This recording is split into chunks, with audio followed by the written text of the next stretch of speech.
प्रतिनिधि सभाका सम्माननीय सभामुख, राष्ट्रिय सभाका सम्माननीय अध्यक्ष, संघीय संसदका माननीय सदस्यहरू, नेपालको संविधान जारी भएपछि दोस्रो पटक सबै स्थानीय तह र वडाको निर्वाचन सम्पन्न भएको छ। पहिलो पटकको स्थानीय तहको निर्वाचनमा मतदान हुन नसकेको वडामा समेत यसपटक निर्वाचन सम्पन्न भएको छ। निष्पक्ष, स्वतन्त्र, शान्तिपूर्ण, स्वच्छ र भयरहित वातावरणमा सम्पन्न यस निर्वाचनले लोकतन्त्रलाई जगैदेखि बलियो बनाएको छ। यस सुखद पृष्ठभूमिमा संघीय संसदको दुवै सदनको संयुक्त बैठकलाई आज सम्बोधन गर्न पाउँदा मलाई गर्वको अनुभूति भएको छ।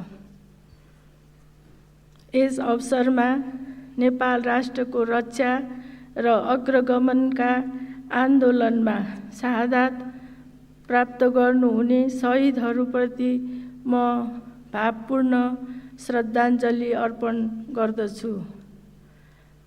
7 दशक लामो बलिदानीपूर्ण सङ्घर्षको विभिन्न कालखण्डमा नेपाली जनतालाई नेतृत्व प्रदान गर्नुहुने श्रद्धेय नेताहरूको योगदान हाम्रा लागि सदैव प्रेरणादायी छ। यी सङ्घर्ष र आन्दोलनमा नागरिकले पुर्याएको योगदानले हामीलाई कर्तव्य पथमा डोर्याइरहनेछ।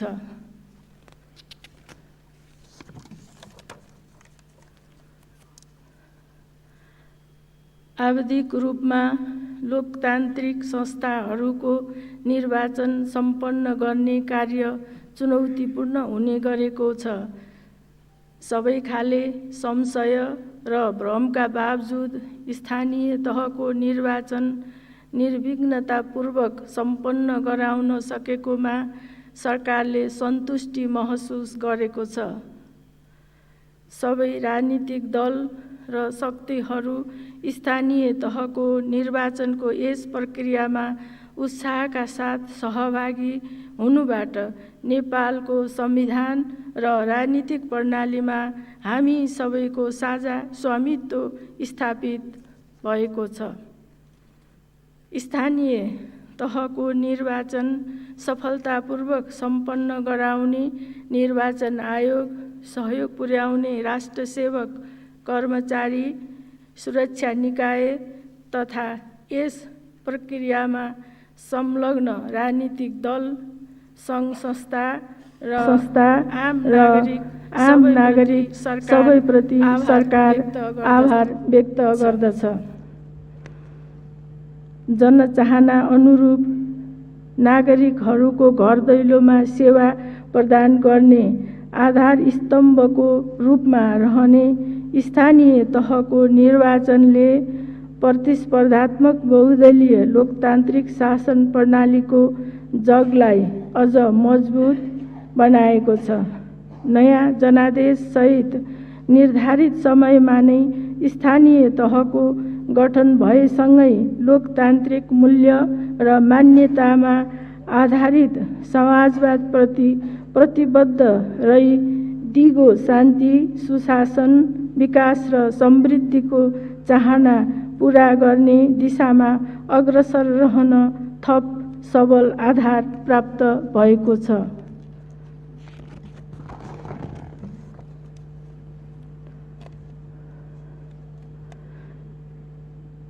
दुई वर्षदेखि विश्वभर फैलिएको कोभिड-19 महामारीको रोकथाम, नियन्त्रण र उपचारका लागि हामीले चालेका कदम समेतको परिणामस्वरूप यसको असर सामान्य हुँदै गएको छ। सबैको संयुक्त प्रयासबाट यस्ता महामारीका विरुद्ध लड्न र त्यसबाट सिर्जित प्रतिकूल अवस्थाको सामना गर्न सकिन्छ भन्ने दृढ विश्वास राखेको छु। संक्रमण नियन्त्रण र व्यवस्थापनमा अहोरात्र खटिने चिकित्सक, नर्स, स्वास्थ्यकर्मी, सफाईकर्मी, सुरक्षाकर्मी, राष्ट्रसेवक कर्मचारी, जनप्रतिनिधि, सामाजिक तथा व्यावसायिक सङ्घ-संस्था लगायत सम्पूर्ण नागरिकलाई धन्यवाद दिन चाहन्छु। सबैको अथक प्रयत्नको बावजुद यस भयावह महामारीमा झन्डै 12,000 नागरिकले अमूल्य जीवन गुमाउनु पर्यो। उहाँहरू सबैमा हार्दिक श्रद्धाञ्जलीका साथै उहाँहरूका आफन्त तथा परिवारजनप्रति हार्दिक संवेदना प्रकट गर्दछु। माननीय सदस्यहरू, वर्तमान सरकारले छिमेकी र सबै मित्र राष्ट्रसँगको सम्बन्धलाई उच्च महत्त्व दिएको छ। प्रधानमन्त्रीबाट सम्पन्न भारतको औपचारिक भ्रमण, भारतका प्रधानमन्त्रीको लुम्बिनी भ्रमण र चीनका विदेश मन्त्रीको नेपाल भ्रमणबाट छिमेकी मित्र राष्ट्रसँगको सम्बन्ध थप सुदृढ भएको छ। ग्लासगोमा सम्पन्न जलवायु परिवर्तन सम्बन्धी संयुक्त राष्ट्रसङ्घीय सम्मेलन कोप 26 मा प्रधानमन्त्रीको नेतृत्वमा सहभागी भई नेपालले जलवायु परिवर्तन र वातावरण संरक्षणमा महत्त्वपूर्ण प्रतिबद्धता व्यक्त गरेको छ। नेपालको तत्परतामा अघि सारिएको बिमस्टेक चार्टरको अवधारणाले मूर्त रूप पाई कोलम्बोमा सम्पन्न 5औं सम्मेलनले चार्टर जारी गरेको छ। संयुक्त राज्य अमेरिकाको मिलेनियम च्यालेन्ज कर्पोरेसनसँगको अनुदान सम्झौता प्रतिनिधि सभाबाट अनुमोदन भई विद्युत प्रसारण लाइन र सडक सञ्जाल विस्तारको काम अगाडि बढेको छ। सरकारले कोभिड महामारीको नियन्त्रण, रोकथाम र उपचारका लागि हर सम्भव प्रयास गरेको छ। हालसम्म लक्षित जनसङ्ख्याको करिब 96% पहिलो र 85% पूर्ण मात्रा खोप लगाइसकिएको छ। त्यसैगरी करिब 38 लाख नागरिकलाई खोपको अतिरिक्त मात्रा लगाइसकिएको छ। स्वास्थ्य पूर्वाधार, औषधि, अक्सिजन, स्वास्थ्य सामग्री र जनशक्ति व्यवस्थापनमा तीनै तहका सरकारहरू परिचालित भएका छन्। गौतम बुद्ध अन्तर्राष्ट्रिय विमानस्थल र चोभार सुक्खा बन्दरगाह सञ्चालनमा आइसकेका छन्। पोखरा क्षेत्रीय अन्तर्राष्ट्रिय विमानस्थल चाँडै सञ्चालनमा ल्याइनेछ।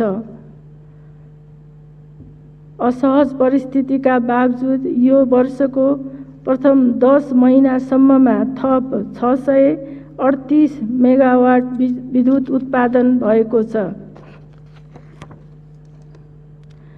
यस वर्ष 325 किलोमिटर कालोपत्रे सडक तथा 100 पुलको निर्माण भएको र थप 12,600 हेक्टर जमिनमा सिँचाइ सुविधा पुगेको छ।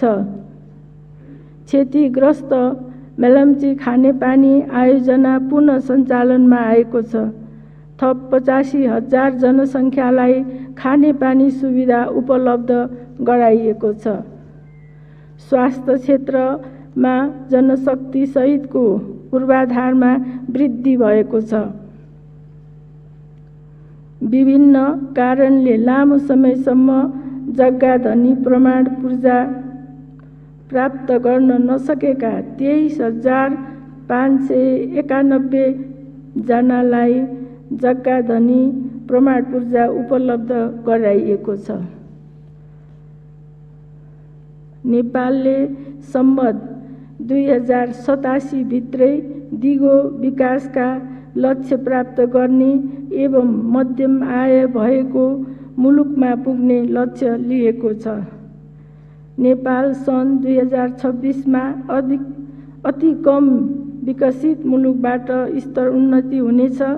स्तर उन्नतिको प्रभाव व्यवस्थापन गर्न ठोस योजना कार्यान्वयनमा ल्याइनेछ।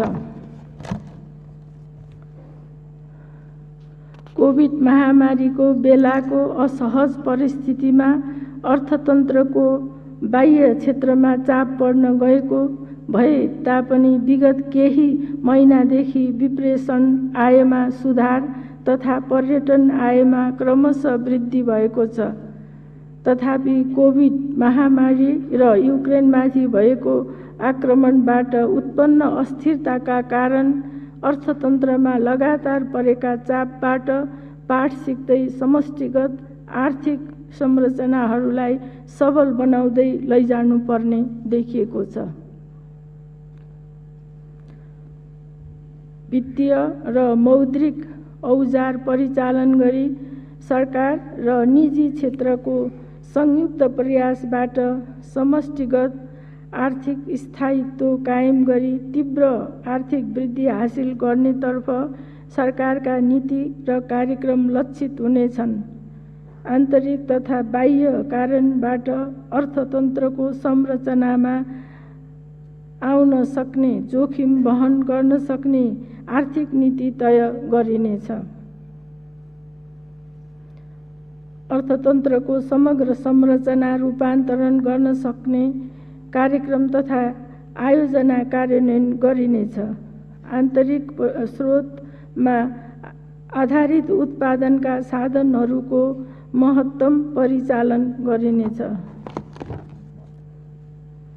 उत्पादन र उत्पादकत्व वृद्धि, पूर्वाधार निर्माण, खानेपानी तथा विद्युतमा पहुँच, मानव पुँजी निर्माण र रोजगारी सिर्जना, आय असमानता र बहुआयामिक गरिबीको दरमा कमी, दिगो विकास र पर्यावरणीय सन्तुलन, सङ्घीयताको सुदृढीकरण र सुशासनलाई प्राथमिकतामा राखिनेछ।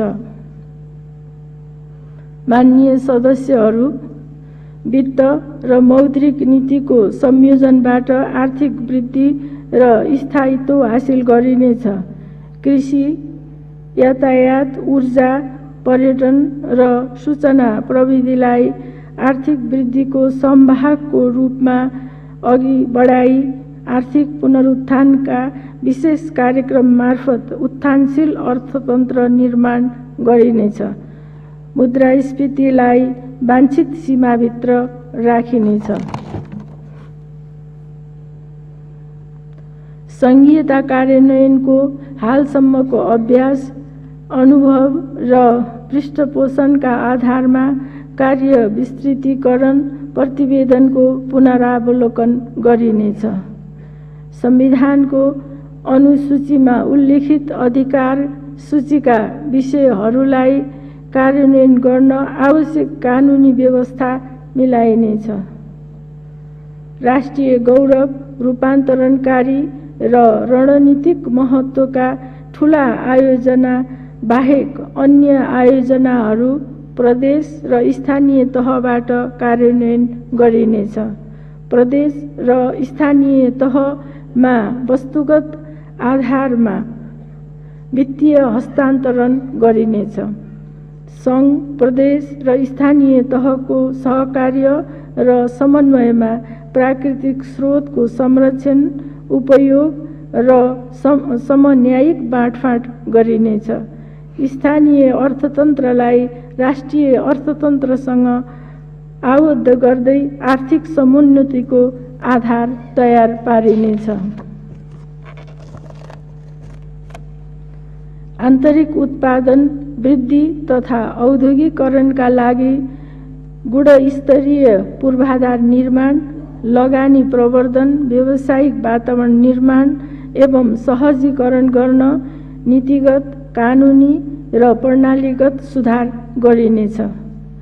नेपालीले विदेशमा आर्जन गरेको आय र सिपलाई देशभित्र रोजगारी तथा स्वरोजगारीका अवसर सिर्जनामा उपयोग गर्न प्रोत्साहित गरिनेछ। विप्रेषणलाई औपचारिक माध्यमबाट भित्र्याउन थप प्रोत्साहन दिइनेछ। ठूला तथा रणनीतिक महत्त्वका पूर्वाधार निर्माण तथा औद्योगिक विकासका लागि सार्वजनिक निजी साझेदारीका अन्य उपयुक्त लगानी र निर्माण ढाँचा समेत कार्यान्वयनमा ल्याइनेछ। सार्वजनिक खर्च व्यवस्थापनलाई नतिजामुखी बनाइनेछ। पुँजीगत खर्च वृद्धि गर्न र विकास आयोजना कार्यान्वयनलाई सहजीकरण गर्न नतिजामा आधारित आयोजना व्यवस्थापन प्रणाली सहितको विकास सम्बन्धी छुट्टै कानुन तर्जुमा गरिनेछ।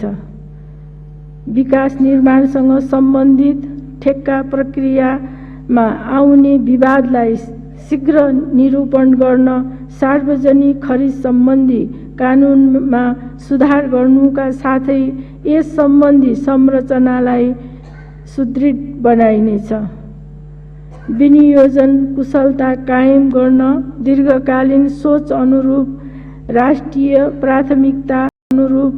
राष्ट्रिय प्राथमिकताका आधारमा विकास कार्यक्रम र आयोजनालाई बजेटसँग आबद्ध गरिनेछ। पूर्व तयारी नभएका र आयोजना बैंकमा प्रविष्ट भई राष्ट्रिय योजना आयोगबाट सिफारिस नभएका आयोजनामा बजेट विनियोजन गरिने छैन। तिनै तहको बजेट कार्यान्वयनमा वित्तीय अनुशासन कायम गरिनेछ। विद्यमान कर प्रणालीको पुनरावलोकन गरी स्वच्छ, पारदर्शी र लगानी एवं व्यवसाय मैत्री बनाइनेछ। स्थानीय तहको राजस्व परिचालन सहज बनाउन आवश्यक नीति तथा मापदण्ड बनाइनेछ। वैदेशिक सहायतालाई राष्ट्रिय प्रणाली मार्फत उच्च प्रतिफलयुक्त रणनीतिक एवं रूपान्तरणकारी आयोजनामा परिचालन गरिनेछ। डिजिटल बैंकिङको अवधारणा अनुरूप राष्ट्रिय भुक्तानी प्रणाली सुदृढ गरी सबै वित्तीय कारोबार विद्युतीय माध्यमबाट हुने व्यवस्था मिलाइनेछ। उत्पादनशील र रोजगारीमूलक क्षेत्रमा कर्जा प्रवाह सहज बनाइनेछ। प्रतिस्पर्धी वस्तु तथा सेवा उत्पादन र वितरण गर्न निजी क्षेत्र सक्षम भएको क्षेत्र एवं वित्तीय रूपमा बोझिला सार्वजनिक संस्थानको व्यवस्थापन सुधार गर्ने वा एक आपसमा गाभ्ने वा खारेज गर्दै जाने नीति लिइनेछ। विगतमा सञ्चालनमा आएका तर हाल बन्द रहेका उद्योगहरू पुनः सञ्चालनमा ल्याइनेछ।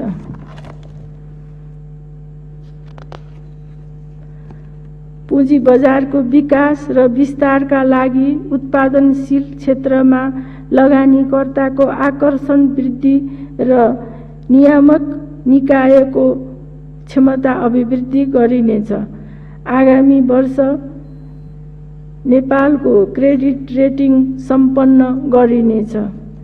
बीमालाई उत्पादन र उत्पादकत्वसँग आबद्ध गरिनेछ।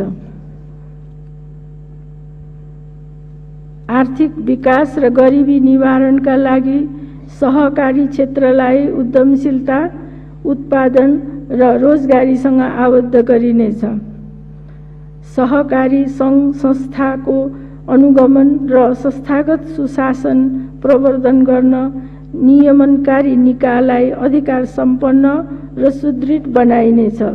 समान प्रकृति र उद्देश्य रहेका सहकारी कोषलाई एक आपसमा गाभी दक्षतापूर्वक सञ्चालन गरिनेछ।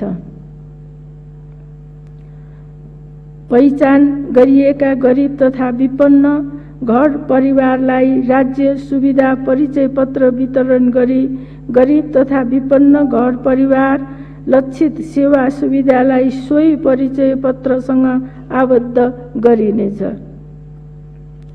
हिमाली तथा उच्च पहाडी जिल्लामा सञ्चालित जीविकोपार्जन कार्यक्रमलाई मानव विकास सूचाङ्कमा पछाडि परेका जिल्लामा विस्तार गरिनेछ।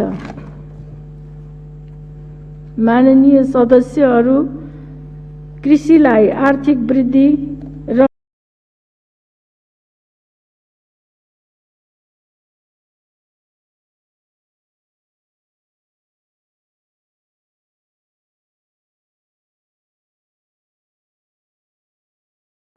रोजगारीको प्रमुख सम्भावना गरी आर्थिक वृद्धिको आधारलाई बलियो बनाइनेछ। वित्त, मौद्रिक, सिँचाइ, ऊर्जा, वन, पर्यटन, उद्योग, वाणिज्य, आपूर्ति, भू उपयोग क्षेत्रका नीति तयार गर्दा कृषि तथा वन क्षेत्रको उत्पादन र उत्पादकत्वमा योगदान पुग्ने गरी सामञ्जस्य कायम गरिनेछ।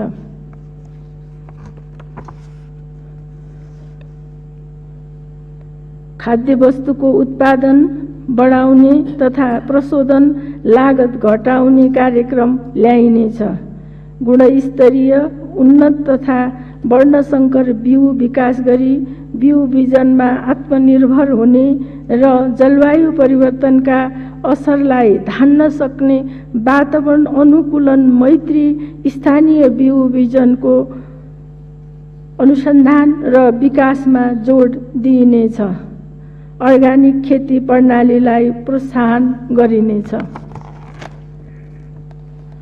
प्रधानमन्त्री कृषि आधुनिकीकरण परियोजनाको मध्यावधि समीक्षाका आधारमा पुनः संरचना गरी प्राविधिक र आर्थिक दृष्टिकोणबाट सम्भाव्य बाली तथा वस्तुका जोन प्रदेशमा हस्तान्तरण गर्दै लगिनेछ। बाँझो जग्गा सदुपयोग गरी मूल्य श्रृङ्खलामा आधारित सामूहिक र सहकारी खेतीलाई प्रोत्साहित गरिनेछ। धान, मकै, आलु, प्याज, स्याउ, ओखर जस्ता बढी आयात हुने बालीको उत्पादन वृद्धि गर्न विशेष कार्यक्रम सञ्चालन गरिनेछ। व्यावसायिक रबर खेतीको प्रवर्धन गर्न विशेष आयोजना ल्याइनेछ। रासायनिक मलको आपूर्ति सुनिश्चित गरिनेछ। गुणस्तरीय प्राङ्गारिक मलमा रासायनिक मलमा दिएकै अनुपातमा अनुदान उपलब्ध गराइनेछ। कृषिमा सूचना प्रविधिको प्रयोग बढाइनेछ। कृषकको संरक्षण गर्ने नीति लिइनेछ। कृषकले उत्पादन गरेको कृषि उपज खरिद गर्ने व्यवस्था मिलाइनेछ। कृषि तथा पशुधन बीमा कार्यक्रम विस्तार गर्दै लघु बीमाको पहुँचलाई दुर्गम र विपन्न वर्गसम्म पुर्याइनेछ। उत्पादनका आधारमा कृषि अनुदान प्रवाह गरिनेछ। उखु कृषकलाई उखु प्रवर्धन खर्च क्रसिङ भएकै वर्ष उपलब्ध गराइनेछ। यस वर्ष भएको बेमौसमी वर्षाको कारण कृषि बालीमा पुग्न गएको क्षतिको राहत शीघ्र उपलब्ध गराइनेछ। पशुपन्छीमा हुने गम्भीर प्रकृतिका महामारी नियन्त्रण गरिनेछ। स्वदेशमै भ्याक्सिन उत्पादन गर्ने नीति लिइनेछ। नेपाली कृषि उपजको गुणस्तर र मूल्य प्रतिस्पर्धी बनाई कृषि उपजको आयात व्यवस्थापन गरिनेछ। विषादी र क्वारेन्टाइन परीक्षणमा निजी क्षेत्रलाई समेत सहभागी गराइनेछ। अन्तर्राष्ट्रिय विमानस्थल र प्रमुख अन्तर्देशीय नाका नजिक शीत भण्डार र कृषि मार्ट स्थापना गर्न प्रोत्साहन गरिनेछ। कृषि योग्य भूमिमा वर्षैभरि सिँचाइ सुविधा उपलब्ध गराउने नीति अनुरूप आगामी वर्ष थप 22,200 हेक्टर जमिनमा सिँचाइ सुविधा पुर्याइनेछ। ठूला तथा बहुउद्देश्य सिंचाई आयोजनाको मूल एवं शाखा नहरको निर्माण तथा मर्मत कार्य, भेरी बबई डाइभर्सनको हेडवर्क्स तथा पावर हाउस र सुनकोशी मरिन डाइभर्सनको सुरुङ निर्माण कार्य तीव्र रूपमा अघि बढाइनेछ।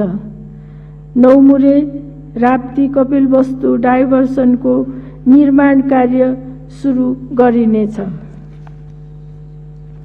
बृहत दाङ उपत्यका सिंचाई आयोजना र प्रगणना तथा बडका पथ सिंचाई आयोजनाको मूल नहर विस्तार गरिनेछ।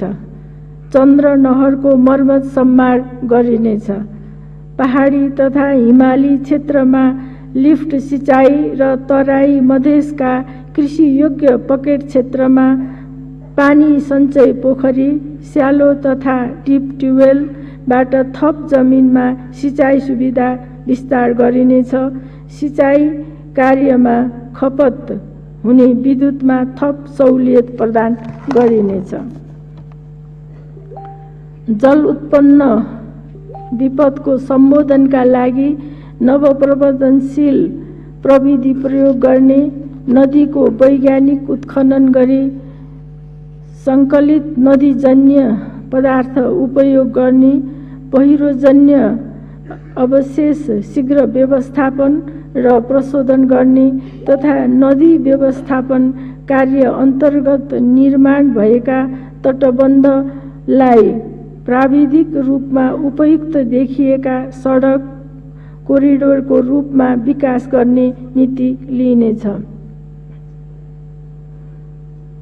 आगामी वर्ष थप 90 किलोमिटर तटबन्ध निर्माण गरी 600 हेक्टर जमिन उकास गरिनेछ।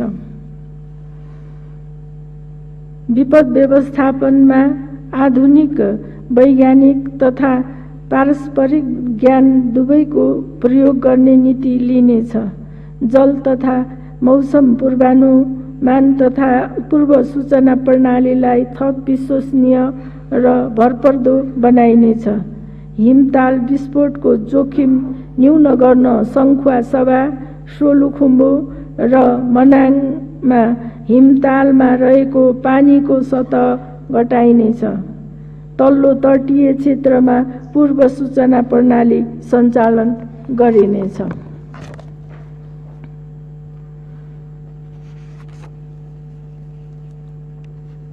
विपन्न परिवारको संरक्षण गरी गरिबीको दुष्चक्रबाट बाहिर ल्याउने नीति लिइनेछ। आगामी 2 वर्षभित्रमा भूमिहीन सुकुम्बासी एवं अव्यवस्थित बसोबासीको समस्या समाधान गरिनेछ। पुनःस्थापना हुन बाँकी मुक्त कमैया, हलिया र कमलरी तथा मुक्त घोषणा हुन बाँकी हरौवा चरुवाका लागि तीनै तहका सरकारको समन्वयमा उत्पादन, रोजगारी र क्षमता विकासका कार्यक्रम सञ्चालन गरिनेछ। राष्ट्रिय निकुञ्जको छेउछाउ तथा नदी किनाराका विपन्नका नदी किनाराका विपन्नका लागि लक्षित कार्यक्रम सञ्चालनमा ल्याइनेछ। नाप जाँच गर्न छुट भएका गाउँ, ब्लक र सोबासी बेनिसा जस्ता दर्ता छुट भएका जग्गा धनीलाई जग्गा धनी दर्ता प्रमाण पूर्जा उपलब्ध गराइनेछ। भू उपयोग नीति र कानुन अनुरूप भूमि वर्गीकरण गरी सङ्घ, प्रदेश र स्थानीय तहको भू उपयोग योजना तयार गरिनेछ। विकास आयोजनाहरूका लागि आवश्यक जग्गा प्राप्ति प्रक्रियालाई सहज बनाउन र तोकिएका उद्योगहरूका लागि हदबन्दीको सीमा पुनरावलोकन गर्न कानुनी सुधार गरिनेछ। भूमिको खण्डीकरण रोकी वैज्ञानिक उपयोग गरिनेछ।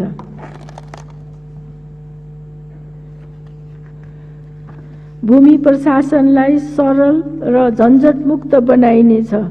हाल प्रयोग भइरहेका प्रविधि र प्रणालीलाई स्तर उन्नति तथा एकीकृत गरी पूर्ण रूपमा डिजिटल तुल्याइनेछ। देशभरका सरकारी, सार्वजनिक, सामुदायिक र गुठी जग्गाको विद्युतीय लगत तयार गर्ने तथा मालपोत र नापी सम्बन्धी आधारभूत सेवा स्थानीय तहबाटै अनलाइन प्राप्त गर्न सक्ने व्यवस्था मिलाइनेछ। भौगोलिक सूचना प्रणालीमा आधारित एकीकृत जग्गा मूल्याङ्कन प्रणाली विकास गरी वैज्ञानिक विधिबाट जग्गाको मूल्य निर्धारण गरिनेछ। विशिष्टीकृत संस्थाबाट मात्र घर जग्गा कारोबार गर्ने व्यवस्था मिलाइनेछ। राज्यको सम्पत्ति संरक्षण गरिनेछ। सबै प्रकारका राष्ट्रिय एवं सार्वजनिक सम्पत्तिको अभिलेखीकरण गर्ने र नेपाल ट्रस्टको चल अचल सम्पत्तिको अभिलेखीकरण, संरक्षण र उपयोग गर्दै ट्रस्टको स्वामित्वमा आउन सक्ने सम्पत्तिको खोजबिन गर्ने कार्यक्रम कार्यान्वयन गरिनेछ। नेपालको जियोलोजिकल म्यापिङ गरी खनिज तथा प्राकृतिक ग्यास र पेट्रोलियम पदार्थको अन्वेषण, प्रशोधन, उत्पादन र संरक्षण गरिनेछ। माननीय सदस्यहरू, सबल अर्थतन्त्र निर्माणमा उद्योग क्षेत्रको नेतृत्वदायी भूमिका स्थापित गरिनेछ। उद्योग मैत्री वातावरण निर्माण, व्यवसाय गर्ने वातावरण सुधार र आधारभूत पूर्वाधारमा सरकारी लगानी बढाई निजी क्षेत्रलाई उत्पादनमूलक उद्योग स्थापना र सञ्चालन गर्न प्रोत्साहित गरिनेछ।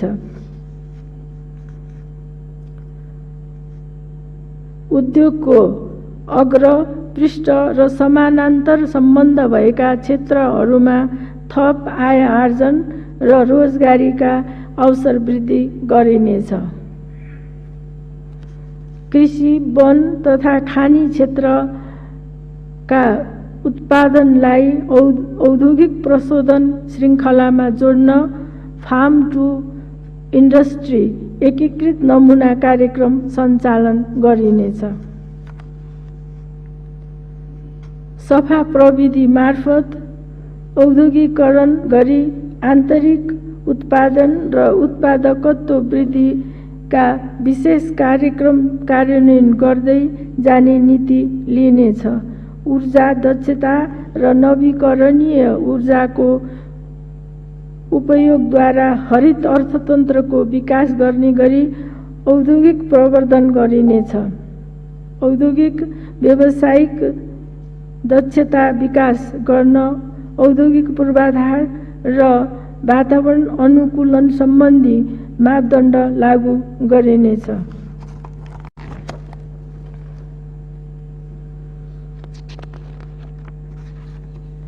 तुलनात्मक लाभ भएका उत्पादनशील क्षेत्रहरूमा आन्तरिक तथा वैदेशिक लगानीमा वृद्धि, साना तथा मझौला उद्यममा नवप्रवर्धन, सिपमूलक रोजगारी वृद्धि, नेपाली उत्पादनको बजार विस्तार, मूल्य श्रृङ्खला विकास मार्फत उत्पादन तथा उपभोगको वृद्धि, आयात प्रतिस्थापन तथा निर्यात प्रवर्धन गरी समुन्नत अर्थतन्त्रको विकास गर्न, नेपाली उद्योग नेपालमै रोजगार, आफ्नो उत्पादन आफ्नै व्यापार भन्ने नाराका साथ नेपाली उत्पादन तथा उपभोग अभिवृद्धि अभियान दशक प्रारम्भ गरिनेछ। यो अभियानलाई सफलतापूर्वक सञ्चालन गर्न प्रधानमन्त्री नेपाली उत्पादन तथा उपभोग अभिवृद्धि कार्यक्रम सञ्चालन गरिनेछ। यस कार्यक्रमका लागि कर तथा भन्सार महसुल छुट र निर्यात अनुदान मार्फत समयबद्ध रणनीतिक प्रवर्धन गर्नुका साथै प्रतिस्पर्धी सिप विकास, व्यावसायिक सहजीकरण, साझा भौतिक पूर्वाधार निर्माण र प्रयोग, नवीन प्रविधिमा पहुँच र आन्तरिकीकरण तथा प्रक्रियागत सरलीकरणलाई अविच्छिन्न रूपमा निरन्तरता दिनेछ।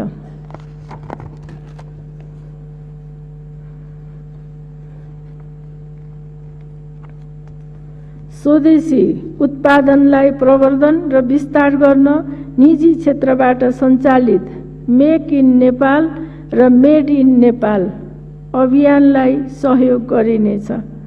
सार्वजनिक निकायको खरिदमा स्वदेशी वस्तुको हिस्सा बढाउँदै लगिनेछ। नेपाल गुणस्तर मापदण्ड अनिवार्य गरिएका वस्तुको सघन नियमन गरिनेछ। गुणस्तर तथा क्यालिब्रेसन प्रयोगशालाको आधुनिकीकरण र स्तर उन्नति गरी नेपाल गुणस्तरको अन्तर्राष्ट्रिय मान्यता प्राप्त गर्न पहल गरिनेछ। नेपाली उत्पादनलाई राष्ट्रिय, क्षेत्रीय तथा अन्तर्राष्ट्रिय मूल्य श्रृङ्खलामा आबद्ध गराउन ठूला विदेशी उद्योगका सहायक सामग्री उत्पादन गर्ने उद्योग स्थापना गर्न र स्थापित उद्योगमा करार उत्पादनका लागि सिप, पुँजी, लगानी र प्रविधि आकर्षित गर्ने नीति लिइनेछ। विदेशी लगानी आकर्षित गर्न उद्योग, वाणिज्य र कम्पनी प्रशासनमा स्वचालित रूट प्रणाली अवलम्बन गर्न सुरु गरिनेछ।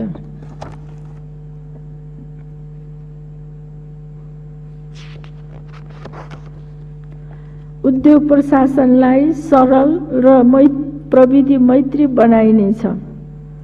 एकल बिन्दु सेवा केन्द्रलाई अधिकार सम्पन्न र प्रविधिमा आधारित बनाइनेछ।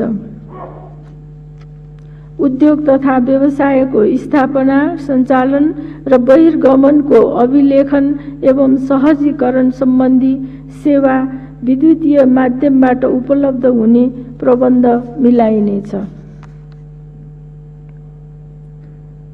औद्योगिक पूर्वाधार निर्माणमा निजी क्षेत्रको संलग्नता बढाउने नीति लिइनेछ। औद्योगिक ग्राम, औद्योगिक क्षेत्र, विशेष आर्थिक क्षेत्र तथा अन्तर्देशीय आर्थिक क्षेत्रसम्म विद्युत, सडक र पानी जस्ता आधारभूत सुविधा सरकारले उपलब्ध गराई औद्योगिक क्षेत्रभित्रका पूर्वाधार निर्माण, सञ्चालन र व्यवस्थापन निजी क्षेत्रबाट गराउने नीति लिइनेछ।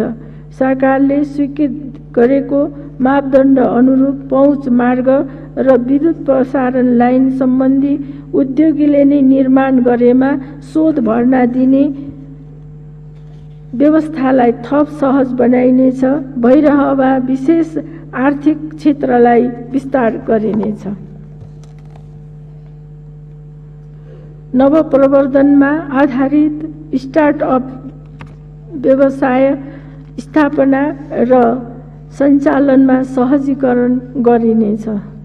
उद्यमशीलता विकास, बौद्धिक सम्पत्ति अधिकार संरक्षण, नवप्रवर्धन, सृजनशील प्रविधि विकास, वित्तीय पहुँच र परम्परागत ज्ञान र सिपको आधुनिकीकरण मार्फत युवा उद्यमीलाई स्वदेशमा उद्यम गर्न आकर्षित गरिनेछ।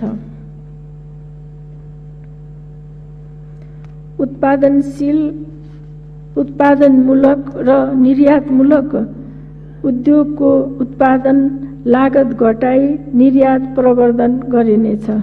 यस्ता उद्योगलाई औसत बाह्य ऊर्जा व्यापार दरभन्दा बढी नहुने गरी विद्युत महसुलमा सहुलियत उपलब्ध गराइनेछ। आधारभूत र जीवनरक्षक औषधि, अक्सिजन, खोप तथा औषधिजन्य सामग्री उत्पादनलाई थप प्रोत्साहन गरिनेछ। नेपाली औषधि उत्पादकहरूको उत्पादन क्षमता वृद्धि गरी औषधिको आपूर्तिमा सुधार गरिनेछ। परम्परागत ज्ञान तथा मौलिक सिपमा आधारित लघु तथा घरेलु उद्योगलाई प्रविधि हस्तान्तरण तथा बजार संरक्षण मार्फत प्रवर्धन गरिनेछ। लघु घरेलु साना र मझौला उद्योगका लागि उद्यमशीलता विकास, वित्तीय पहुँच, उत्पादनको बजारीकरण र निर्यात सहजीकरणको प्याकेज तयार गरी कार्यान्वयन गरिनेछ।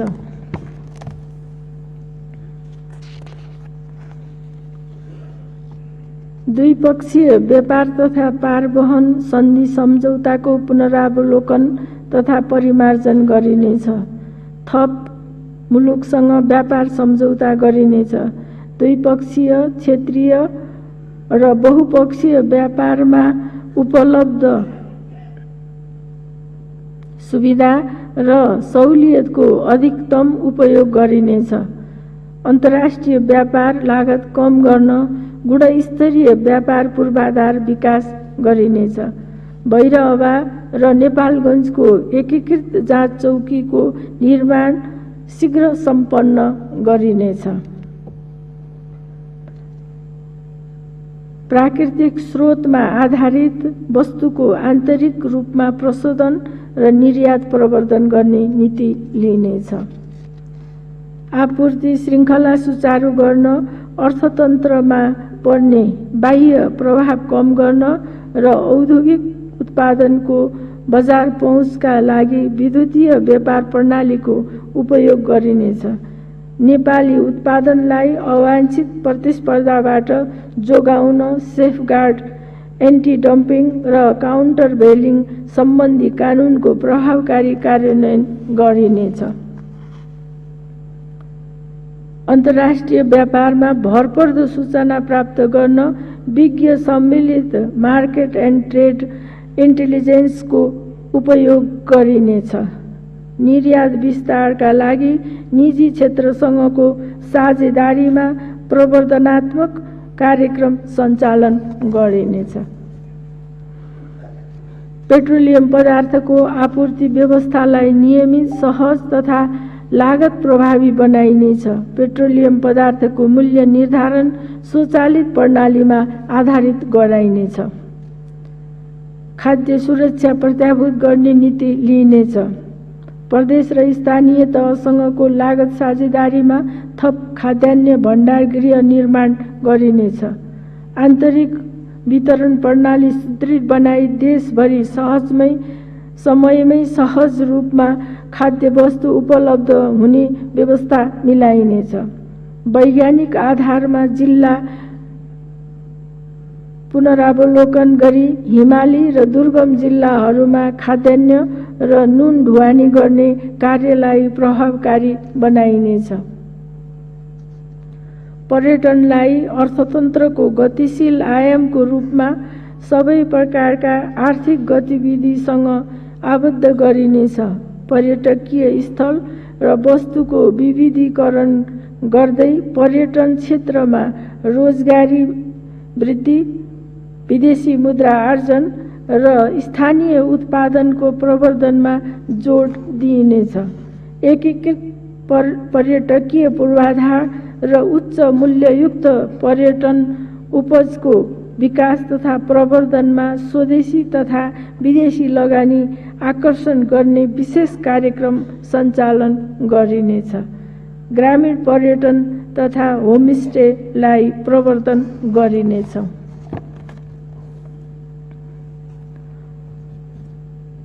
मूर्त र अमूर्त सांस्कृतिक सम्पदाको संरक्षण र सम्वर्धन गरी सांस्कृतिक पर्यटन प्रवर्धन गर्ने नीति लिइनेछ। नेपालको इतिहास, कला, संस्कृति एवं अन्य मौलिक विशेषता समेटिएको बृहत सङ्ग्रहालय स्थापना गरी पर्यटकीय आकर्षण वृद्धि गरिनेछ। ताप्लेजुङ दार्चुला ग्रेट हिमालयन ट्रेलको स्तर उन्नतिलाई प्राथमिकता दिइनेछ। लुम्बिनी, पशुपति र जनकपुरलाई धार्मिक पर्यटनको केन्द्रको रूपमा विकास गरिनेछ। बराह क्षेत्र, चतारा धाम र रामधुनी क्षेत्र तथा कोशी टप्पु वन्यजन्तु आरक्षण समेटी बृहत धार्मिक सांस्कृतिक पर्यटन केन्द्रको रूपमा विकास गर्न एकीकृत कार्यक्रम सञ्चालनमा ल्याइनेछ। वैदिक पौराणिक ग्रन्थहरूमा उल्लेख भएका धार्मिक सांस्कृतिक क्षेत्रहरूको संरक्षण, विकास र प्रवर्धन गर्न तीनै तहबीच सहकार्य गरिनेछ। कपिलवस्तुको तिलौरा कोटलाई विश्व सम्पदा सूचीमा समावेश गरिनेछ। आधुनिक प्रविधिको प्रयोग गरी राष्ट्रिय महत्त्वका अभिलेख संरक्षण र व्यवस्थापन गरिनेछ। हराएका पुरातात्विक महत्त्वका सम्पदा फिर्ता ल्याउन पहल गरिनेछ।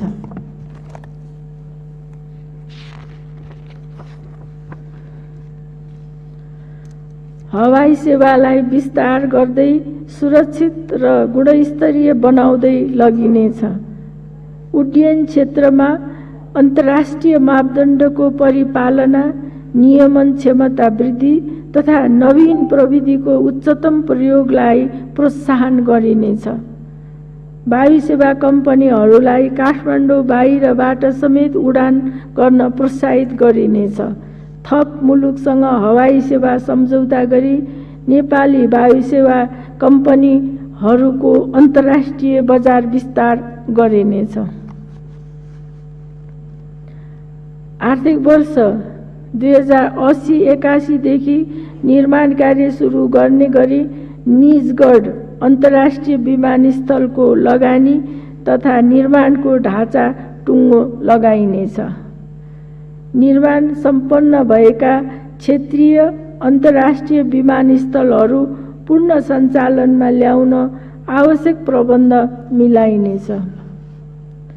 चन्द्रगढी, विराटनगर, राजविराज, जनकपुर, सिमरा, भरतपुर, नेपालगञ्ज र धनगढी विमानस्थलमा सुविधाजनक टर्मिनल निर्माण गर्ने कार्य सुरु गरिनेछ। सुर्खेतको भेरीगङ्गा रामघाटमा नयाँ प्रादेशिक विमानस्थल निर्माण गर्न सुरु गरिनेछ। माननीय सदस्यहरू, देशको सम्पूर्ण भूभागलाई एक आपसमा द्रुत रूपमा जोड्ने गरी यातायातको सञ्जाल विकास र विस्तार गरिनेछ।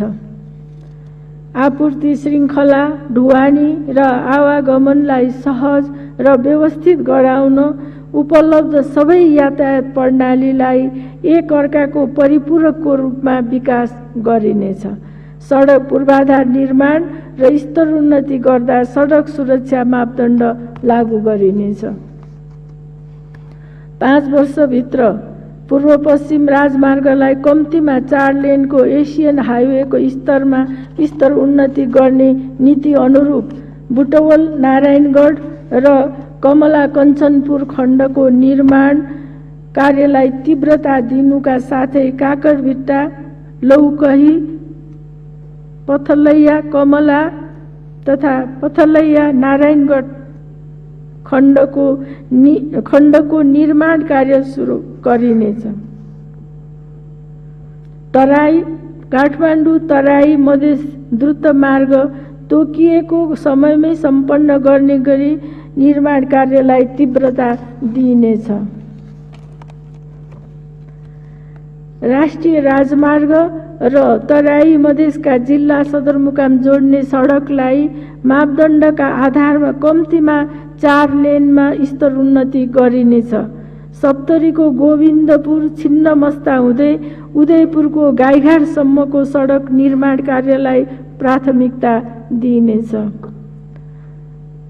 चक्रपथ लगायत काठमाडौँ उपत्यकाका सडक विस्तार र स्तर उन्नति गर्नुका साथै सम्भाव्य स्थानमा फ्लाइओभर निर्माण गर्न तथा 3 तहको साझेदारीमा कालोपत्रे सडक नपुगेका स्थानीय तहका केन्द्रलाई प्रादेशिक वा राष्ट्रिय सडक सञ्जालसँग आबद्ध गरिनेछ।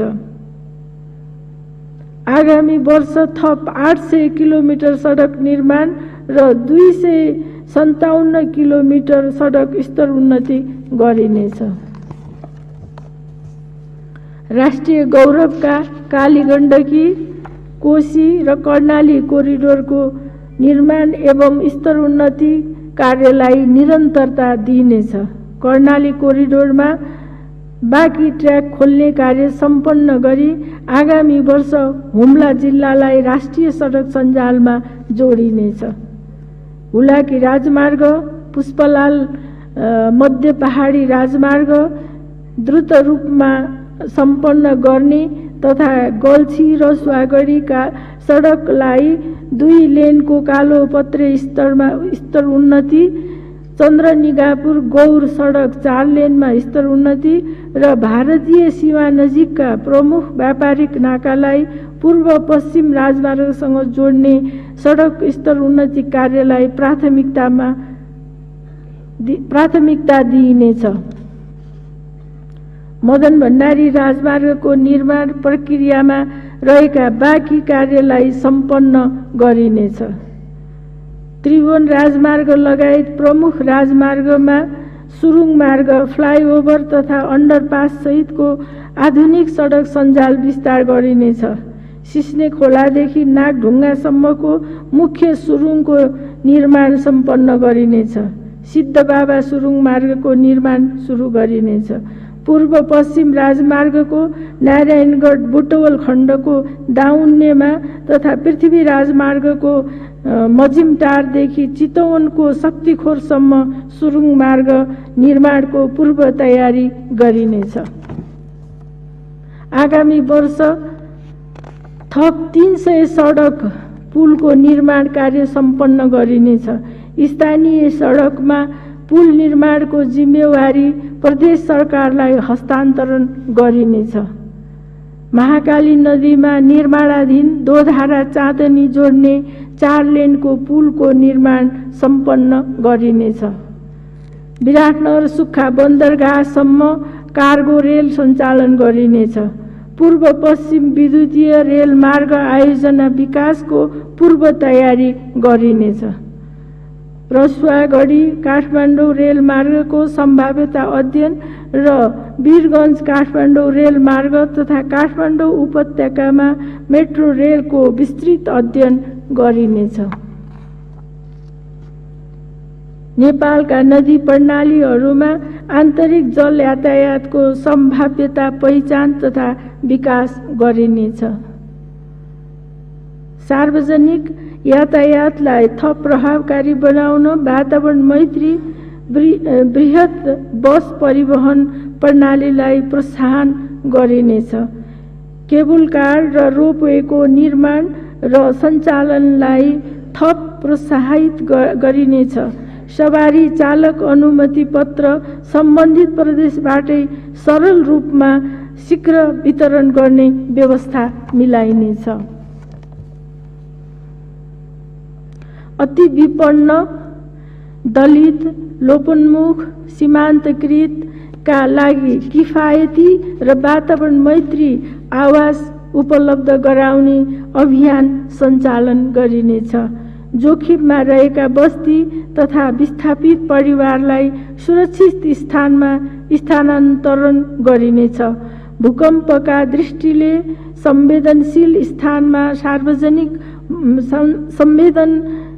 स्थानका सार्वजनिक भवनलाई प्रबलीकरण गरी भूकम्प प्रतिरोधी बनाइनेछ। हस्तान्तरण भई आएका भूकम्पपछिको पुनर्निर्माण कार्य आगामी 2 वर्षभित्र सम्पन्न गरिनेछ। सहरलाई व्यवस्थित र सुन्दर बनाउन विभिन्न सेवालाई एकीकृत गर्ने गरी युटिलिटी कोरिडोर सहितको भौतिक पूर्वाधार विकास गर्न आवश्यक नीतिगत तथा कानुनी प्रबन्ध गरिनेछ। आगामी वर्ष त्रिभुवन अन्तर्राष्ट्रिय विमानस्थलदेखि माइती घरसम्मको युटिलिटी कोरिडोर निर्माण कार्य प्रारम्भ गरिनेछ। केन्द्रीय सचिवालय सिंहदरबारलाई गुरु योजना अनुरूप सुन्दर, आकर्षक र व्यवस्थित बनाइनेछ। नवलपरासी, बर्दाघाट, सुस्ता पूर्व र रुकुम पूर्वमा आवश्यक सरकारी कार्यालय भवन निर्माण गरिनेछ। सीमावर्ती व्यापारिक नाकामा शहरी पूर्वाधारको निर्माण गरी आर्थिक केन्द्रको रूपमा विकास गरिनेछ। दोधारा, चाँदनी र राजापुरमा शहर विकासका पूर्व तयारीका कार्य सुरु गरिनेछ।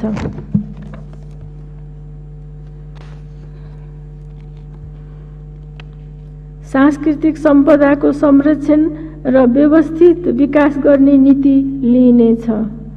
काठमाडौँ उपत्यकाको एकीकृत गुरु योजना तयार गरिनेछ। काठमाडौँ उपत्यकाको बाहिरी चक्रपथको थप अध्ययन गरी निर्माण प्रक्रिया अगाडि बढाइनेछ।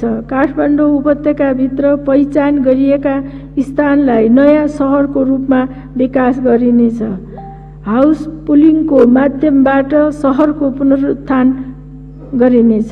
काठमाडौँ उपत्यकाभित्रका 4 स्थान र सबै प्रदेशका ठूला सहर विपद लक्षित इभ्याकुएसन पार्क निर्माण गरिनेछ।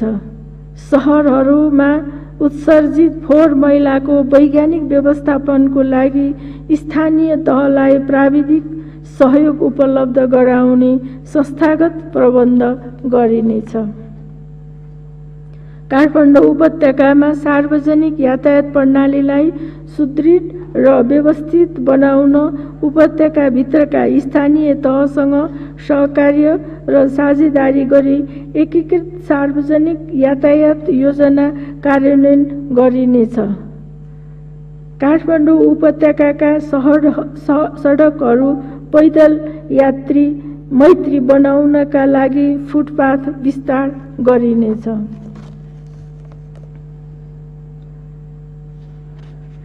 एक घर एक धारा पुर्याउन तयारी गरिनेछ। खानेपानी आयोजनामा जनश्रमदान सम्बन्धी व्यवस्थाको पुनरावलोकन दिगो सञ्चालन तथा मर्मतको व्यवस्था गरिनेछ। सुक्खा शहरी तथा अर्ध शहरी क्षेत्रमा बसोबास गर्ने अनुमानित थप 4,66,000 जनसङ्ख्यालाई मध्यम तथा उच्च स्तरको खानेपानी सेवा उपलब्ध गराइनेछ। मेलम्ची जलाधारको भौगोलिक र नदी आकृति विज्ञानको अध्ययन प्रतिवेदनको आधारमा मेलम्ची खानेपानी आयोजनाको दिगो पानी पथान्तरणको लागि निकायगत समन्वय गरिनेछ।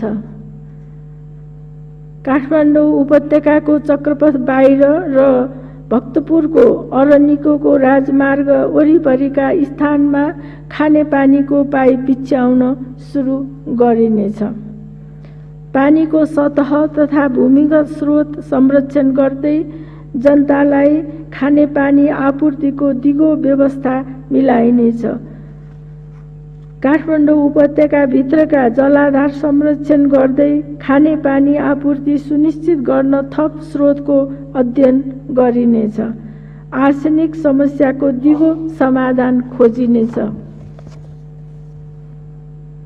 प्रत्येक स्थानीय तहमा उपयुक्त प्रविधिद्वारा फोहोर पानी व्यवस्थापन र ढल प्रशोधन गर्ने कार्यक्रम सञ्चालन गरिनेछ।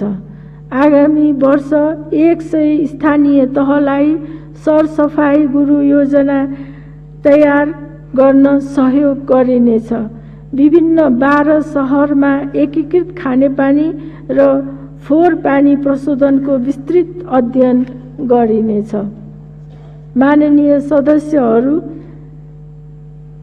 विद्युत उत्पादन, प्रसारण र वितरणलाई सामञ्जस्यपूर्ण ढङ्गले अगाडि बढाउने, निजी क्षेत्रलाई विद्युत व्यापारमा सहभागी गराउने, विद्युतीय ऊर्जाको आन्तरिक खपत वृद्धि र निर्यात प्रवर्धन गर्ने र 12 महिना विद्युत आपूर्ति सुनिश्चित गर्न ठूला जलाशय युक्त जलविद्युत आयोजना निर्माण गर्ने नीति लिइनेछ।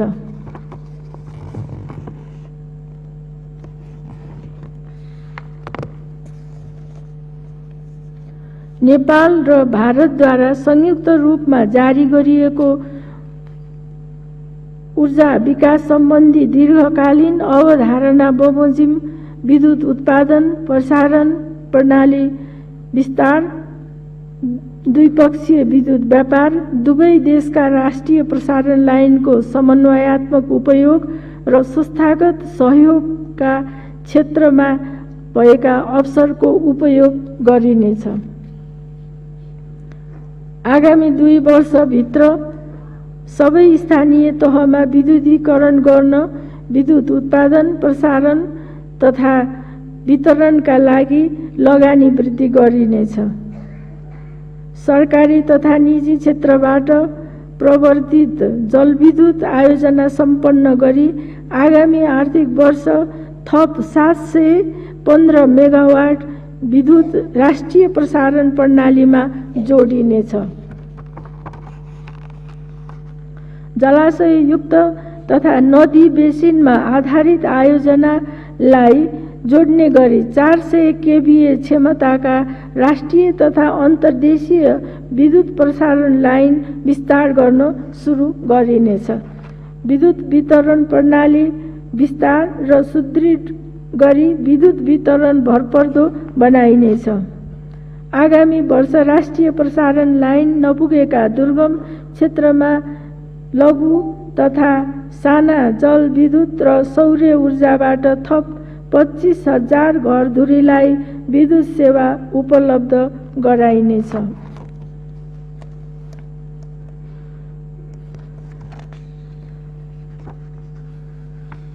बुढी गण्डकी जलविद्युत आयोजना नेपालको आफ्नै लगानीबाट निर्माण गरिनेछ। पश्चिम सेती आयोजना, तल्लो अरुण परियोजना र सेती रिभर 6 को निर्माण कार्य सुरु गरिनेछ। हरित ऊर्जाको प्रयोगलाई प्रोत्साहन गर्दै पारम्परिक ऊर्जाको प्रयोगलाई क्रमशः प्रतिस्थापन गरिनेछ। निजी क्षेत्रसँगको सहकार्यमा विद्युतीय सवारी साधनको प्रयोगलाई प्रवर्धन गर्न चार्जिङ स्टेसनहरू स्थापना गरिनेछ। विद्युतको स्मार्ट मिटर जडान कार्यलाई विस्तार गरिनेछ। सबै नेपालीलाई ऊर्जाको पहुँच सुनिश्चित गर्न विपन्न वर्गका लागि निःशुल्क विद्युतीय मिटर जडान गरिनेछ। विद्युत खपत बढाउन र खाना पकाउने ग्यासको प्रयोगलाई क्रमशः विस्थापन गर्न विद्युत महसुल दरमा पुनरावलोकन गरिनेछ।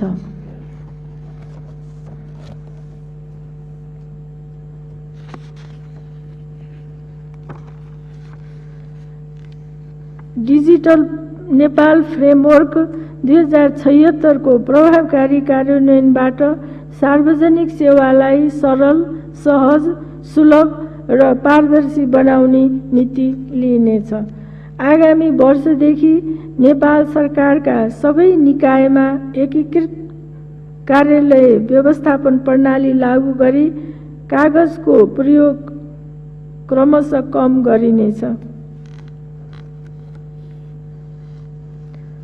देशैभर उच्च गतिको इन्टरनेट सेवा उपलब्ध गराउन पूर्वाधार विस्तार र पहुँच वृद्धिका कार्यक्रमलाई तीव्रताका साथ कार्यान्वयन गरिनेछ। नेपालको आफ्नै स्याटेलाइट स्थापना गर्ने प्रक्रिया अघि बढाइनेछ। सूचना प्रविधिको सुरक्षित प्रयोगका लागि साइबर सुरक्षा प्रणाली लागू गर्दै डिजिटल साक्षरता कार्यक्रमलाई अभियानको रूपमा अगाडि बढाइनेछ। विद्युतीय प्रणालीबाट सञ्चालन भई व्यावसायिक कारोबार गर्ने सामाजिक सञ्जाललाई कानुन र करको दायरामा ल्याइनेछ।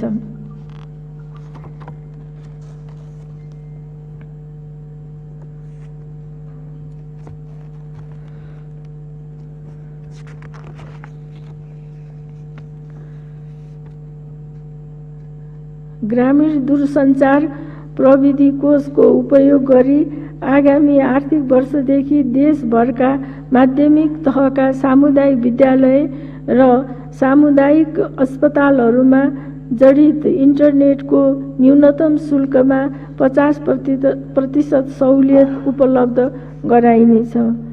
आगामी वर्ष 7 प्रदेशका कम्तीमा 100 माध्यमिक तहका सामुदायिक विद्यालयहरूमा छानिएका विषयहरूमा समान गुणस्तरको शिक्षा उपलब्ध गराउन सूचना प्रविधिको प्रयोग गरिनेछ। दुर्गम क्षेत्रका अस्पतालमा गुणस्तरीय टेलिमेडिसिन सेवा उपलब्ध गराउन आवश्यक प्रविधिको व्यवस्था गरिनेछ। आम सञ्चारका क्षेत्रमा कार्यरत जनशक्तिको क्षमता विकास गर्न कृष्णप्रसाद भट्टराई आम सञ्चार प्रशिक्षण प्रतिष्ठान सञ्चालनमा ल्याइनेछ। हुलाक सेवालाई समय अनुकूल, आधुनिक, प्रतिस्पर्धी र व्यावसायिक बनाइनेछ। चलचित्र मार्फत अन्तर्राष्ट्रिय स्तरमा नेपालको कला, संस्कृति र भौगोलिक विविधता एवं सुन्दरताको प्रचार प्रसार गरिनेछ। नेपाललाई विदेशी चलचित्र छायाङ्कनका लागि आकर्षक स्थलको रूपमा विकास गर्न प्रवर्धन गरिनेछ। नेपालमै सुरक्षण मुद्रणको कार्य प्रारम्भ गर्न आधुनिक प्रविधिको उपयोग र क्षमता विस्तार गरिनेछ। माननीय सदस्यहरू, नेपालमा हिम श्रृङ्खला, पारिस्थितिक प्रणाली र वन जङ्गलले जलवायु अनुकूलन र वातावरणीय सन्तुलनमा पुर्याएको योगदानको विश्व सामु दरिलो प्रस्तुति गरी अन्तर्राष्ट्रिय वित्तीय तथा प्राविधिक संयन्त्रबाट अधिकतम स्रोत र सहयोग प्राप्त गरिनेछ। जलवायु परिवर्तनको प्रभाव न्यून गर्न एवं स्वच्छ तथा नवीकरणीय ऊर्जा स्रोत र ऊर्जा दक्ष प्रविधिको प्रवर्धन तथा विस्तार गर्न हरित जलवायु कोष लगायतका अन्तर्राष्ट्रिय संस्थाबाट वित्तीय स्रोत परिचालन गरिनेछ। कार्बन प्रशोचन क्षमता अभिवृद्धि गरी कार्बन व्यापारबाट थप लाभ प्राप्त गरिनेछ।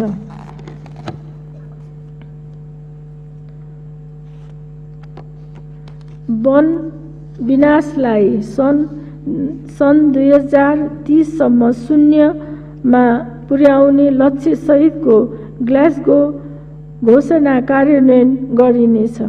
सन् 2045 सम्म कार्बन उत्सर्जन शून्यमा पुर्याउने राष्ट्रिय लक्ष्य हासिल गर्ने गरी विभिन्न निकायबाट सञ्चालित कार्यक्रमहरूको संयोजन गरिनेछ।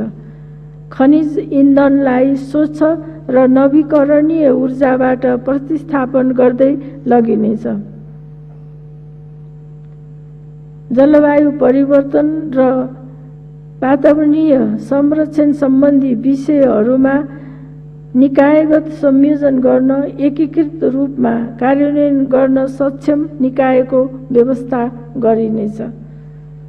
सङ्घ, प्रदेश र स्थानीय तहमा जलवायु परिवर्तन व्यवस्थापनका लागि दोस्रो अन्तर्राष्ट्रिय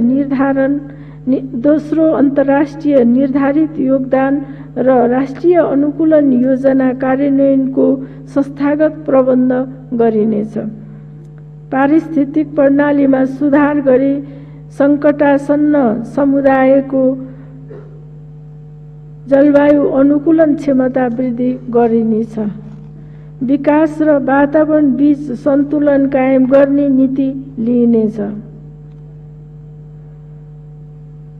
वनको दिगो व्यवस्थापन गरी आय वृद्धि, जीविकोपार्जन सुधार वातावरण संरक्षण र वन विनाश तथा वन क्षयीकरण न्यून गरिनेछ। वृक्षारोपणलाई अभियानको रूपमा अगाडि बढाइनेछ। अर्थतन्त्रमा योगदान पुर्याउने गरी सामुदायिक वन व्यवस्थापनलाई उत्पादन र रोजगारमूलक बनाउन कानुनी प्रबन्ध गरिनेछ।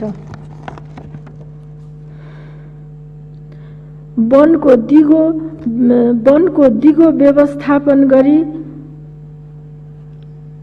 वन पैदावारमा आत्मनिर्भर हुने, काठ दाउराको नियमित आपूर्ति गर्ने र वनजन्य उद्यम विकास तथा विस्तार गर्ने व्यवस्था मिलाइनेछ।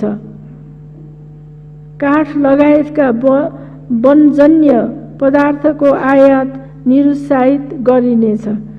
बहुमूल्य जडीबुटी संरक्षण तथा व्यवस्थापन गरी व्यावसायिक उत्पादन गरिनेछ।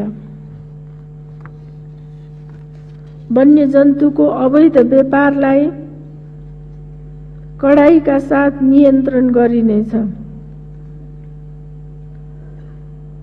वन्यजन्तुको वासस्थान सुधार, संरक्षण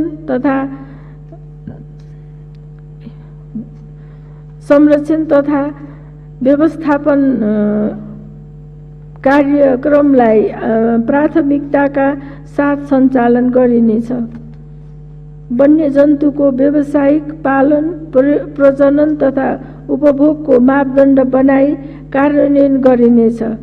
बाघ, गैंडा, हात्ती लगायतका महत्त्वपूर्ण वन्यजन्तु व्यवस्थापनका लागि विशेष योजना कार्यान्वयन गरिनेछ।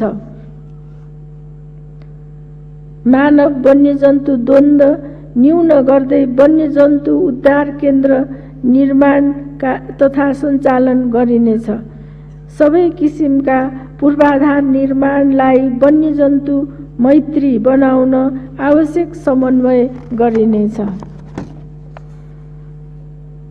राष्ट्रपति चुरे तराई मधेस संरक्षण कार्यक्रम अन्तर्गत चुरे क्षेत्रको समग्र संरक्षणमा उच्च प्राथमिकता दिइनेछ। चुरे क्षेत्रको गुरु योजना पुनरावलोकन गरी उपल्लो र तल्लो तटीय सम्बन्धका आधारमा चुरे क्षेत्रको एकीकृत संरक्षण तथा विकास गरिनेछ। चुरे क्षेत्रको संवेदनशीलतालाई ध्यानमा राखी ठूला आयोजना विकास गर्दा वातावरणीय तथा जलाधार संरक्षणमा पर्याप्त ध्यान पुर्याइनेछ। कोशी, गण्डकी, कर्णाली तथा महाकाली नदीका बृहत जलाधार क्षेत्र लगायत महत्त्वपूर्ण जलाधार क्षेत्रको संरक्षण तथा व्यवस्थापन गरिनेछ। बहुउपयोगी संरक्षण पोखरी एवं ताल निर्माण र व्यवस्थापन बहुउपयोगी संरक्षण पोखरी एवं ताल निर्माण र व्यवस्थापन, पानीका मुहान संरक्षण, आकस्मिक पहिरो तथा भूस्खलन नियन्त्रणका लागि विशेष कार्यक्रम सञ्चालन गरिनेछ। नदी प्रणालीको सुदृढीकरण गरिनेछ। नदी प्रवाहमा हुने जोखिमको आकलन गरी एकीकृत रूपमा जल उत्पन्न प्रकोप न्यूनीकरण गरिनेछ। चुरे क्षेत्रबाट एकीकृत संरक्षण तथा नदी व्यवस्थापन गरी सीमा क्षेत्रमा वर्षेनी हुने डुबान समस्या हल गरिनेछ।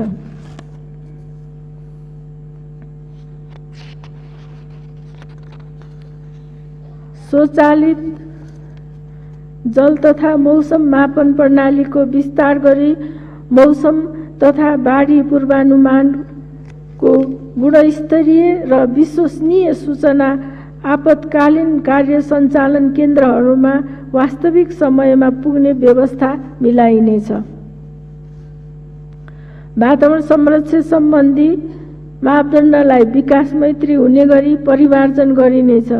मुख्य सहरहरूमा वायु, ध्वनि, जल प्रदूषण एवं ब्याट्रीबाट उत्सर्जन हुने प्रदूषण नियन्त्रणको क्षेत्रगत मापदण्ड तथा कार्य योजना कार्यान्वयन गरिनेछ।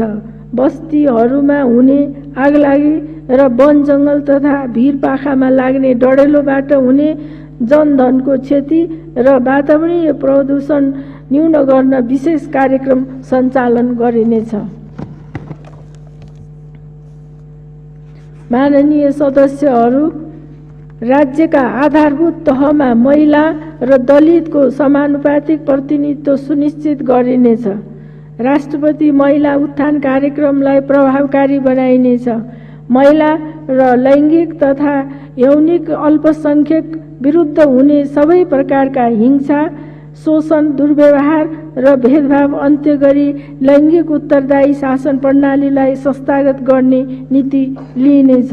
हिंसा पीडितको तत्काल उद्धार, पुनर्स्थापना र परिवारमा पुनः एकीकरण तथा आर्थिक सशक्तिकरणलाई थप प्रभावकारी बनाइनेछ। दुर्गम क्षेत्रका जोखिममा परेका गर्भवती तथा सुत्केरी महिलाको हवाई उद्धार कार्यलाई थप व्यवस्थित बनाइनेछ।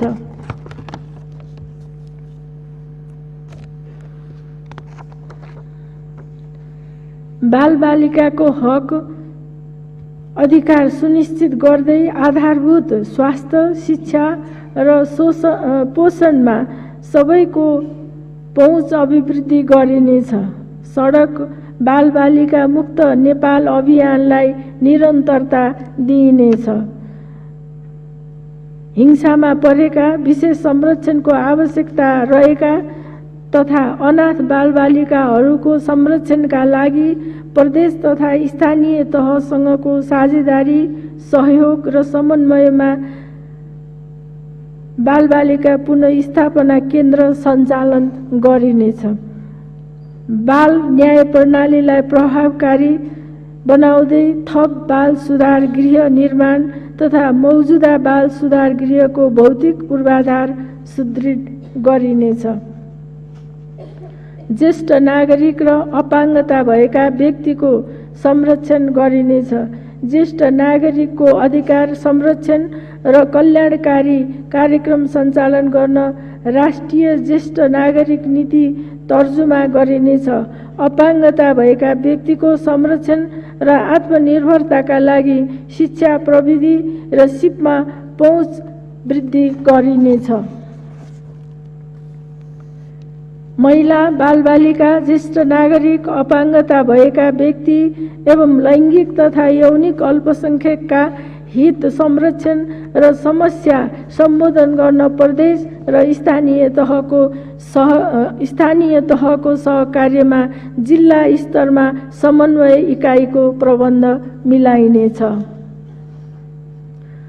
सामाजिक सङ्घ संस्थाको पारदर्शिता र सामाजिक उत्तरदायित्व सुनिश्चित गर्दै दुर्गम, लक्षित वर्ग एवं राष्ट्रिय आवश्यकता र प्राथमिकताका क्षेत्रमा परिचालन गर्न निर्देशित र प्रोत्साहित गरिनेछ। अन्तर्राष्ट्रिय गैर सरकारी संस्थाका कार्यक्रम अनुगमन गरिनेछ। सङ्घ संस्था दर्ता र नियमनका लागि सङ्घीय कानुन निर्माण गरी कार्यान्वयनमा ल्याइनेछ। माननीय सदस्यहरू, समाज र राष्ट्रको विकासमा योगदान पुर्याउने असल, योग्य, अनुशासित एवं समाज र राष्ट्रप्रति जिम्मेवार नागरिक उत्पादन गर्ने व्यक्तिको ज्ञान, सिप र क्षमता वृद्धि गर्ने गरी गुणस्तरीय शिक्षा प्रणालीको विकास गरिनेछ। आधारभूत तहदेखि उच्च तहसम्मको पाठ्यक्रम, शिक्षण विधि, परीक्षण प्रणाली र भौतिक पूर्वाधारमा सुधार गरिनेछ।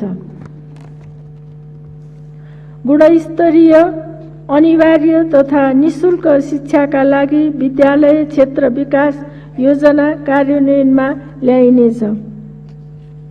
आगामी वर्ष अधिकतम सार्वजनिक विद्यालयमा न्यूनतम पूर्वाधार निर्माण कार्य सम्पन्न गरिनेछ।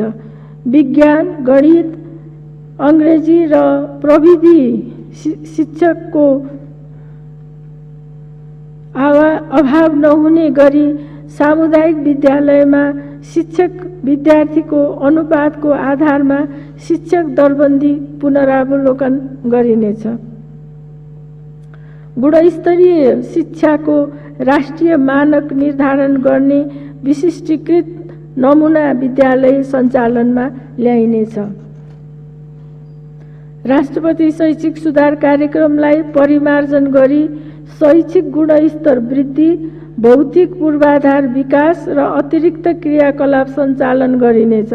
दिवा खाजा कार्यक्रमलाई कक्षा 8 सम्म विस्तार गरिनेछ। प्रदेश र स्थानीय तहसँगको सहकार्यलाई सामुदायिक माध्यमिक विद्यालयमा स्वास्थ्य परिचारिकाको व्यवस्था गरिनेछ।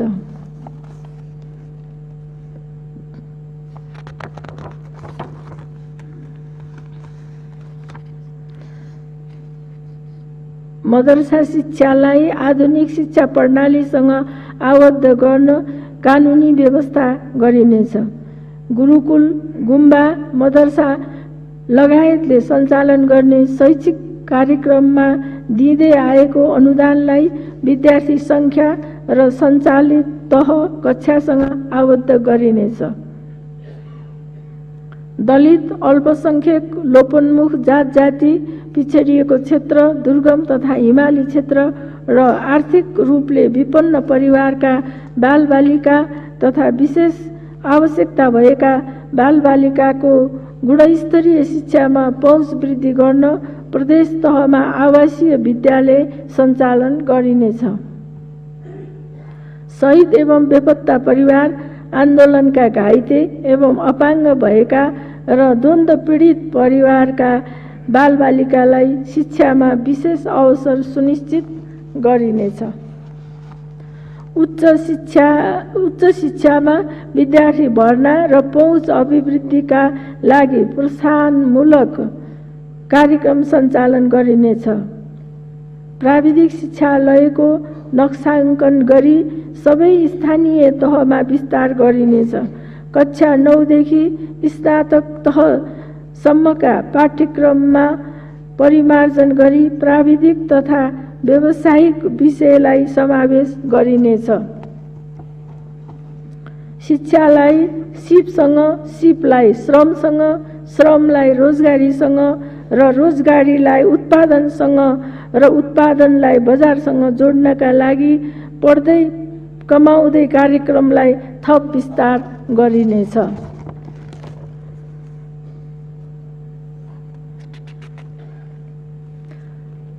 नेपालमा सञ्चालित विश्वविद्यालयहरूसँगको समन्वय प्रभावकारी बनाइनेछ।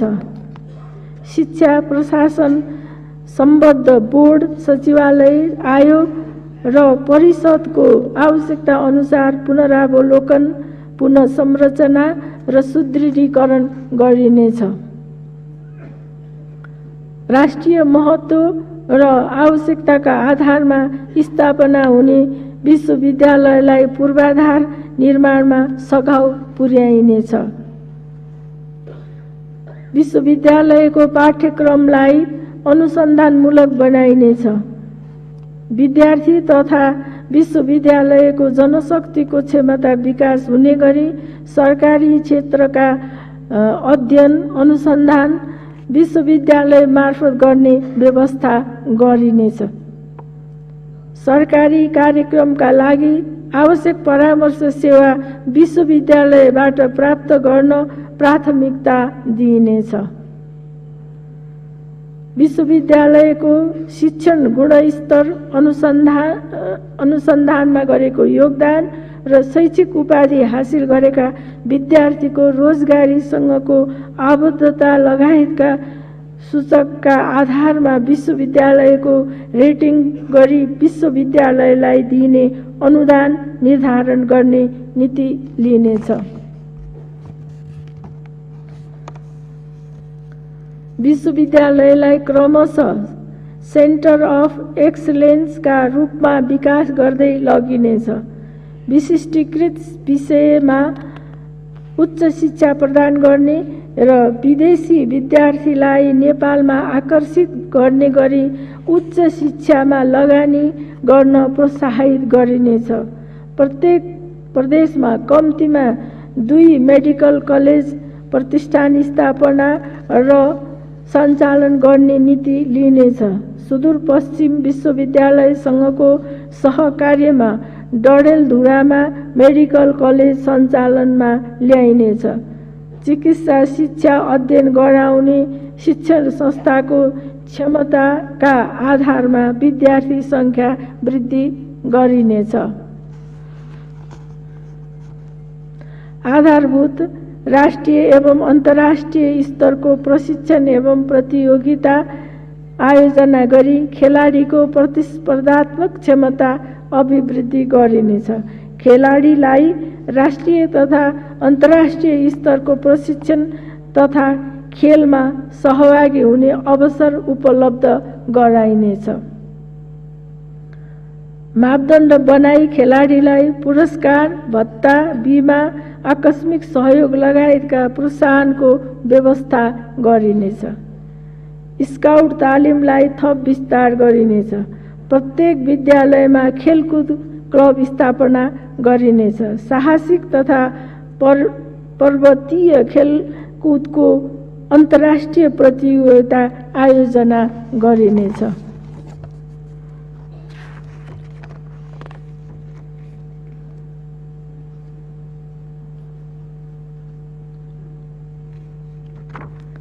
प्रत्येक प्रदेशमा कम्तीमा एउटा प्रशिक्षण सुविधा सहितको अन्तर्राष्ट्रिय स्तरको रङ्गशाला निर्माण गर्दै जाने नीति लिइनेछ। गैंडाकोटमा बीपी कोइराला अन्तर्राष्ट्रिय खेलग्राम स्थापना गरिनेछ। सबै स्थानीय तहमा खेलग्राम निर्माण गर्दै लगिनेछ। उच्च भूभागीय खेलकुद तालिम केन्द्र निर्माण गरिनेछ। खेलकुद विश्वविद्यालयको सम्भाव्यता अध्ययन गरी आवश्यक प्रक्रिया अगाडि बढाइनेछ। फाप्ला अन्तर्राष्ट्रिय क्रिकेट मैदानको निर्माण सुरु गरिनेछ। चितवनको गौतम बुद्ध अन्तर्राष्ट्रिय क्रिकेट मैदान निर्माणको बाँकी कामलाई टुङ्गोमा पुर्याउन समन्वय र सहजीकरण गरिनेछ।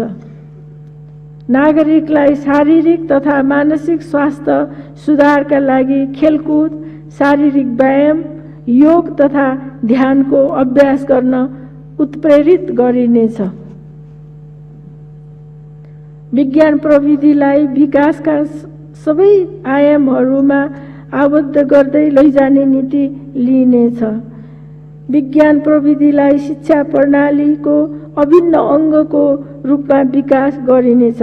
विज्ञान प्रविधिको क्षेत्रमा उल्लेख्य योगदान पुर्याउने संस्था र व्यक्तिलाई सम्मान गरिनेछ। वैज्ञानिक अनुसन्धानलाई प्रदेश स्तरसम्म प्रवर्धन गरिनेछ।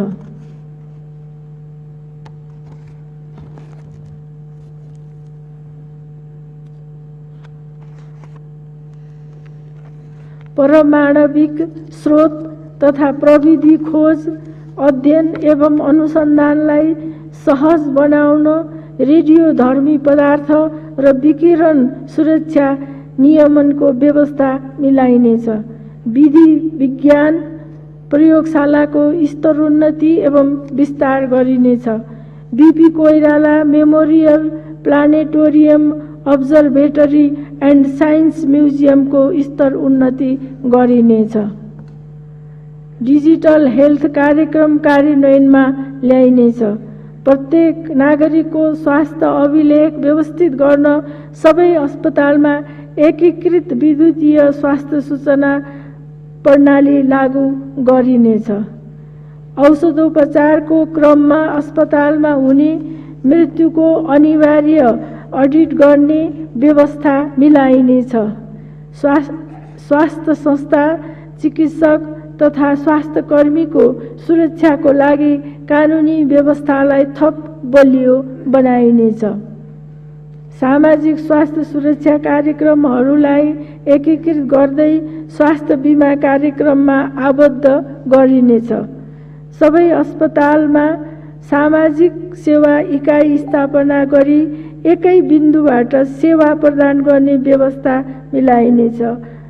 5 देखि 11 वर्ष उमेर समूहका बालबालिकालाई कोभिड-19 विरुद्धको खोप लगाउन सुरु गरिनेछ।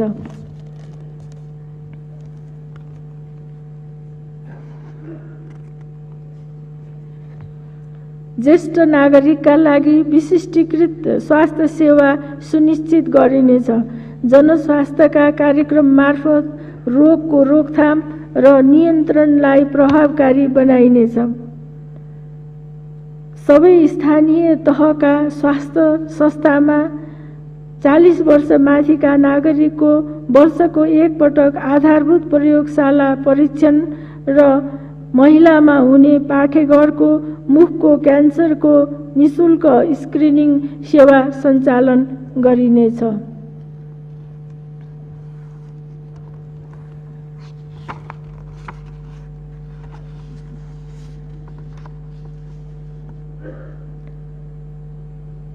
किशोरीहरूलाई पाठेघरको मुखको क्यान्सर विरुद्धको खोप दिइनेछ। स्तन क्यान्सर निदान एवं उपचारलाई सहज र सुलभ बनाउन विशेष कार्यक्रम ल्याइनेछ। प्रदेशको सहभागिता र समन्वयमा सबै प्रदेशका सरकारी स्वामित्वको रक्त सञ्चार केन्द्र स्थापना गरिनेछ। केन्द्रीय जनस्वास्थ्य प्रयोगशालालाई आधुनिक एवं सुविधा सम्पन्न बनाई सबै प्रकारका विशिष्टीकृत परीक्षण सरल र सहज रूपमा हुने व्यवस्था मिलाइनेछ। शहीद धर्मभक्त राष्ट्रिय प्रत्यारोपण केन्द्रलाई विस्तार गरिनेछ। विशिष्टीकृत स्वास्थ्य प्रयोगशाला स्थापना गर्न निजी क्षेत्रलाई प्रोत्साहित र आकर्षित गरिनेछ। देशभित्रका प्रयोगशालाहरूमा परीक्षण हुन नसक्ने अवस्थामा विदेशमा परीक्षण गर्न पठाइनेछ।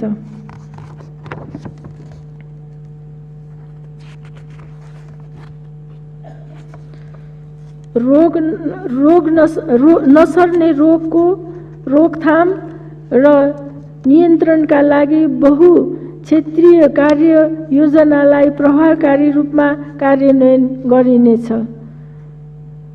शारीरिक तथा मानसिक अपाङ्गता भएका व्यक्ति एवं क्यान्सर लगायतका दीर्घ रोगीका लागि प्रत्येक प्रदेशमा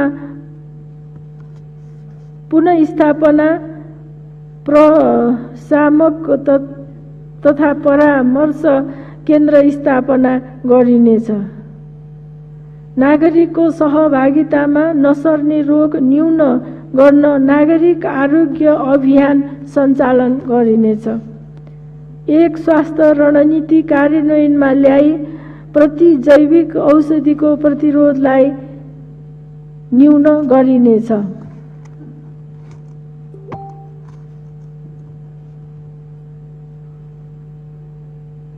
श्रमको सम्मान र मर्यादित श्रम सहितको श्रमिकको हक अधिकार सुनिश्चित गरिनेछ।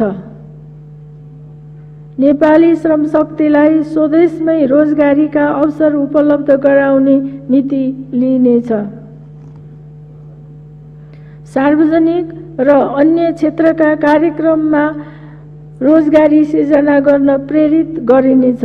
सार्वजनिक, निजी र सहकारी क्षेत्रमा उपलब्ध रोजगारीका अवसर सम्बन्धी एकीकृत सूचना प्रणालीको विकास गरी सिप तथा रोजगार डाइरेक्टरी तयार गरिनेछ। श्रम बजारको माग अनुसारको विशिष्टीकृत सिपयुक्त जनशक्ति उत्पादन गर्ने नीति लिइनेछ। सिप विकास तालिमलाई रोजगारी र उद्यमशीलतासँग आबद्ध गरिनेछ।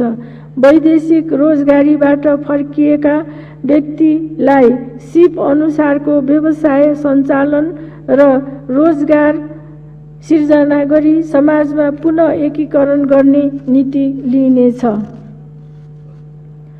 श्रम बजारमा वर्षेनी आउने श्रम शक्तिलाई योग्यता र रुचि अनुसारको सिप विकास वित्तीय पहुँच एवं सार्वजनिक र निजी क्षेत्रको कार्यस्थलमा तालिमको व्यवस्था गरिनेछ।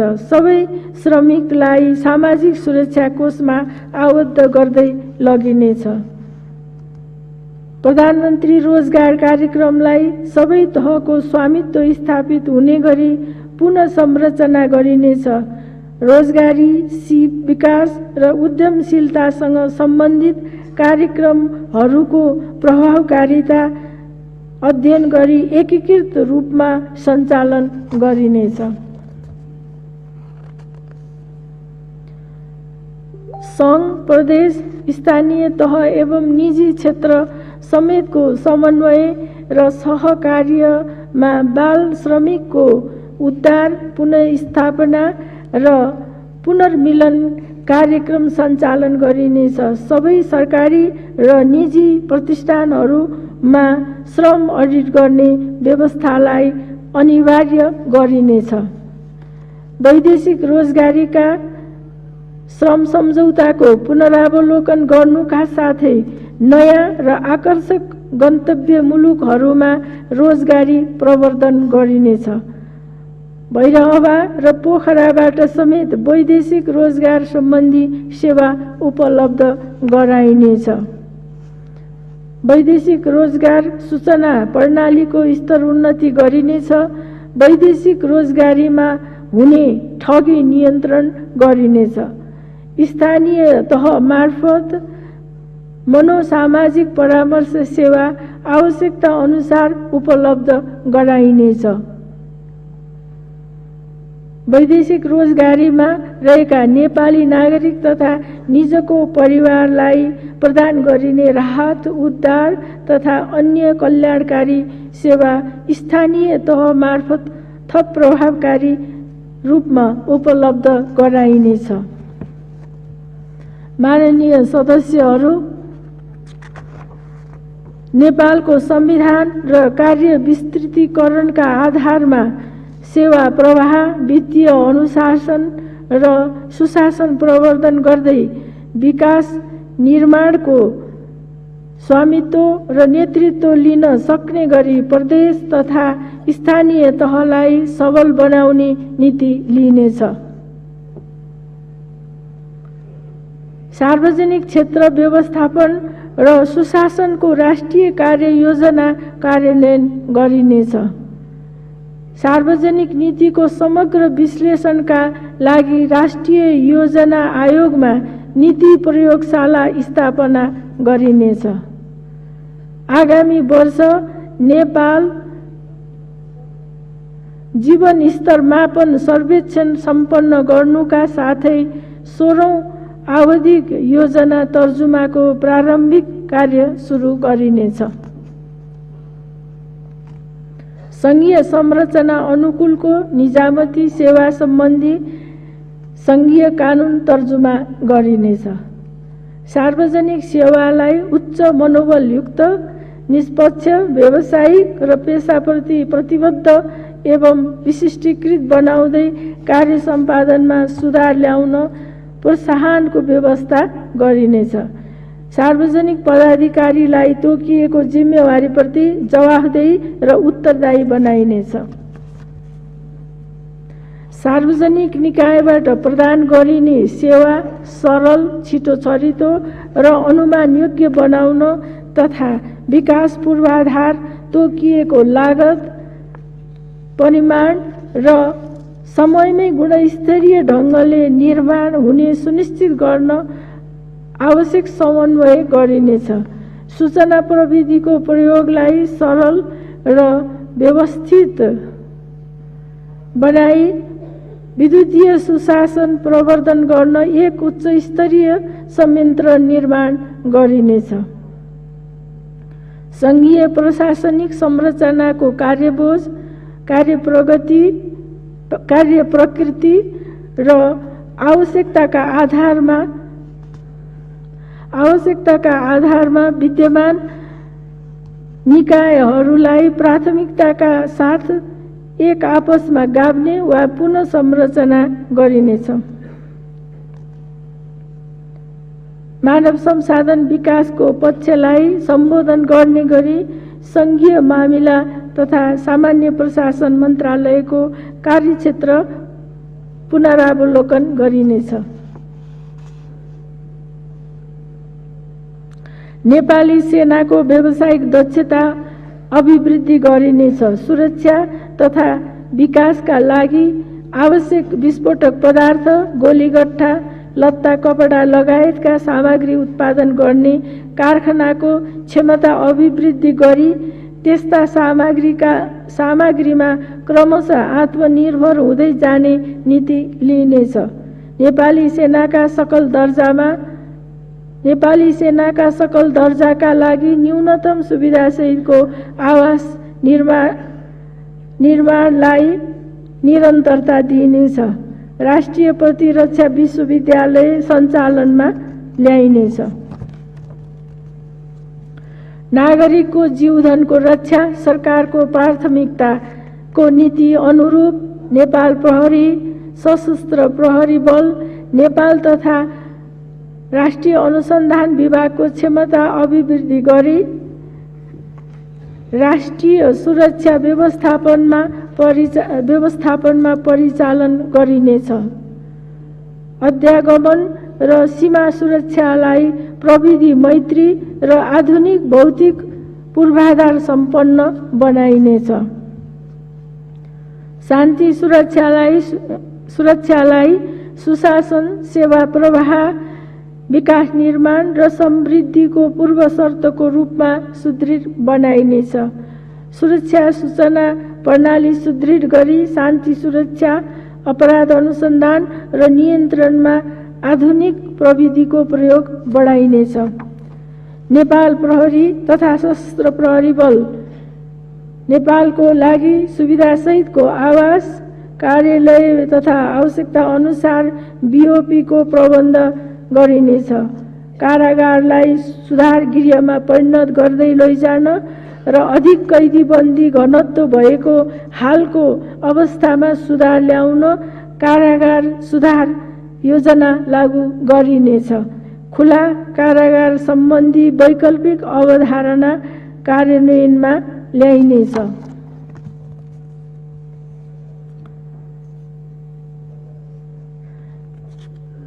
बेमौसमी वर्षा, बाढी, पहिरो, खडेरी, आगलागी लगायतका प्राकृतिक, मानवीय एवं जैविक प्रकोपको तत्काल सम्बोधन गर्न सक्ने गरी विपद पूर्व तयारी, पूर्व सूचना, प्रतिकार्य, पुनर्निर्माण र पुनः व्यवस्था सुदृढ बनाइनेछ।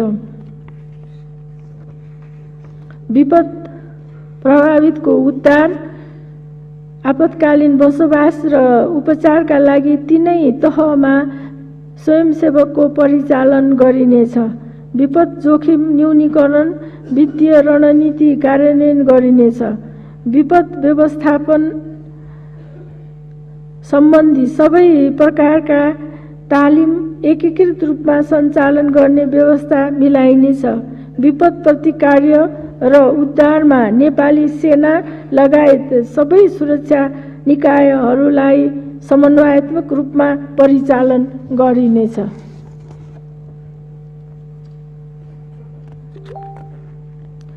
अपराधको बदलिँदो स्वरूपबाट सिर्जित सुरक्षा चुनौतीको सामना गर्दै आतंकवाद तथा सङ्गठित अपराध, वित्तीय अपराध, मिटर ब्याजी, साइबर अपराध, लागू औषधको अवैधानिक ओसारपसार र कारोबार लगायतका सबै प्रकारका अपराध नियन्त्रणमा सुरक्षा निकायलाई सक्षम बनाइनेछ। अन्य अन्य मुलुकसँग सुरक्षा जानकारी आदान प्रदान गर्ने संयन्त्रको उपयोग गरी अन्तर्देशीय तथा अन्तर्राष्ट्रिय अपराध नियन्त्रण गरिनेछ। सामाजिक सद्भाव, धार्मिक सहिष्णुता र सामाजिक मूल्य मान्यतामा खलल पार्ने क्रियाकलापको सूक्ष्म निगरानी गरी सबै प्रकारका अपराध र सोमा हुने लगानीलाई निरुत्साहित गरिनेछ। संसदमा विचाराधीन नागरिकता विधेयकलाई सहमतिका आधारमा छिट्टै टुङ्गोमा पुर्याउन पहल गरिनेछ। राष्ट्रिय परिचय पत्रलाई तदारुकताका साथ वितरण गरिनेछ। यसलाई सबै प्रकारका सेवा प्रवाहमा क्रमशः आबद्ध गर्दै लगिनेछ। व्यक्तिगत घटना दर्तालाई विद्युतीय प्रणालीमा आबद्ध गरी वडा स्तरसम्म विस्तार गरिनेछ। सामाजिक सुरक्षा कार्यक्रमलाई एकद्वार प्रणालीबाट सञ्चालन गरिनेछ। न्याय प्रणालीलाई छिटो, छरितो र पारदर्शी बनाउन विद्युतीय प्रणाली प्रयोगमा ल्याई नागरिकको न्यायमा पहुँच बढाइनेछ। स्थानीय तहको न्यायिक समितिको संस्थागत सुधार र क्षमता अभिवृद्धि गरिनेछ। निःशुल्क कानुनी सहायता सेवा सहज बनाइनेछ। अदालतका फैसला एवं आदेश प्राथमिकताका साथ कार्यान्वयन गरिनेछ। सत्य निरूपण, पीडितलाई न्याय, परिपूरण र मेलमिलापका समग्र पक्षलाई सम्बोधन गर्दै शान्ति प्रक्रियाका बाँकी कामलाई टुङ्गोमा पुर्याउन आवश्यक कानुनी सुधार एवं संस्थागत प्रबन्ध मिलाइनेछ। संवैधानिक निकायलाई आवश्यक भौतिक पूर्वाधार तथा स्रोत साधनको व्यवस्था गरी थप प्रभावकारी र परिणाममुखी बनाइनेछ। अपराध अनुसन्धान, अभियोजन र सरकारी पक्षको प्रतिरक्षाका लागि महान्यायाधिवक्ताको कार्यालयको क्षमता वृद्धि गरिनेछ। मानव अधिकारको संरक्षण, सम्वर्धन र संस्थागत सुदृढीकरण गरिनेछ। अन्तर्राष्ट्रिय महासन्धि तथा सन्धि सम्झौतामा नेपालले जनाएको प्रतिबद्धताबाट सिर्जित दायित्व पूरा गरिनेछ। भ्रष्टाचारको उच्च जोखिमका क्षेत्र, निकाय र पदीय जिम्मेवारीको विश्लेषण गरी प्रभावकारी अनुगमन र निगरानी गर्दै निरोधात्मक, उपचारात्मक तथा प्रवर्धनात्मक उपाय अवलम्बन गरिनेछ। अख्तियार दुरुपयोग अनुसन्धान आयोगलाई प्रविधियुक्त, सुदृढ र क्षमतायुक्त निकायको रूपमा विकास गरिनेछ। अनुसन्धानमा आधुनिक प्रविधि तथा उपकरणको प्रयोग, नवीनतम विधि अवलम्बन, तथ्यपरक र शीघ्र छानबिन गरिनेछ। अनुचित कार्य निरुत्साहित गरी भ्रष्टाचार नियन्त्रण र सुशासन प्रवर्धन गर्न राष्ट्रिय सतर्कता केन्द्रलाई अधिकार सम्पन्न बनाइनेछ। निर्वाचन सम्बन्धी एकीकृत कानुन तर्जुमा गरिनेछ। आधुनिक सूचना प्रविधिको प्रयोग गरी प्रवासमा रहेका नेपालीलाई समेत निर्वाचनमा सहभागी गराउने आवश्यक व्यवस्था मिलाइनेछ। लेखा परीक्षणलाई वस्तुगत र पारदर्शी बनाउन सूचना प्रविधिको प्रयोग तथा लेखा परीक्षणको क्षमता अभिवृद्धि गरिनेछ। आर्थिक पारदर्शिता र वित्तीय अनुशासनलाई कडाइका साथ पालना गर्दै बेरुजु कम गरिनेछ।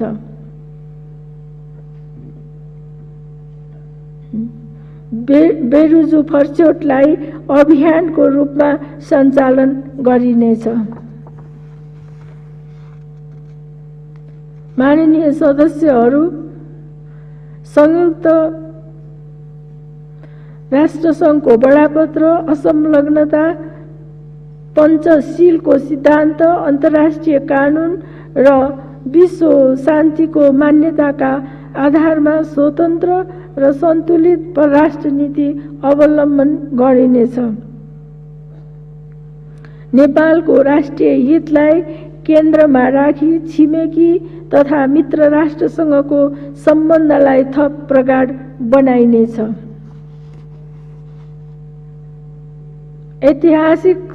ऐतिहासिक सन्धि, नक्सा, तथ्य र प्रमाणका आधारमा कूटनीतिक माध्यमबाट सीमा सम्बन्धमा बाँकी रहेका विषय समाधान गरिनेछ।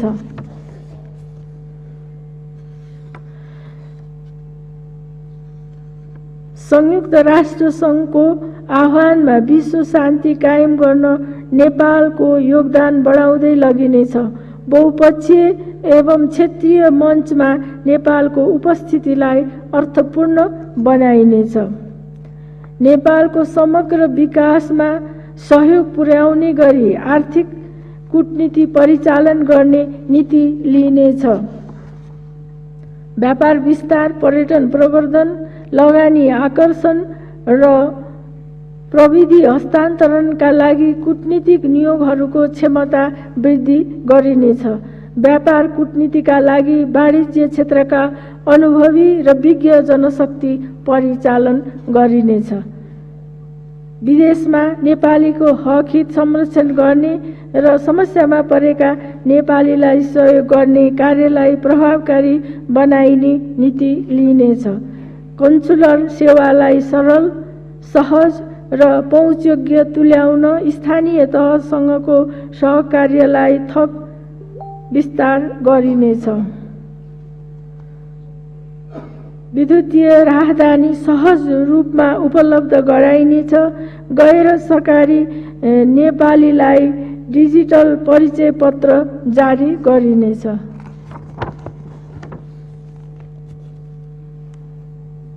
प्रतिनिधि सभाका माननीय सभामुख, राष्ट्रिय सभाका माननीय अध्यक्ष, माननीय सदस्यहरू, आर्थिक वर्ष 2079-80 को यस नीति तथा कार्यक्रमले समुन्नत नेपालको आकांक्षालाई पूर्ण रूपमा आत्मसात गरेको छ। यस नीति तथा कार्यक्रमको कार्यान्वयनबाट कृषि, उद्योग र सेवा क्षेत्रको उत्पादकत्व वृद्धि भई सबल अर्थतन्त्र निर्माण गर्न योगदान पुग्नेछ। यस साथै यसले नागरिक सुरक्षा, सामाजिक संरक्षण, शिक्षा, स्वास्थ्य जस्ता सेवा सहज रूपमा उपलब्ध भई सामाजिक न्याय कायम गर्न मद्दत गर्नेछ।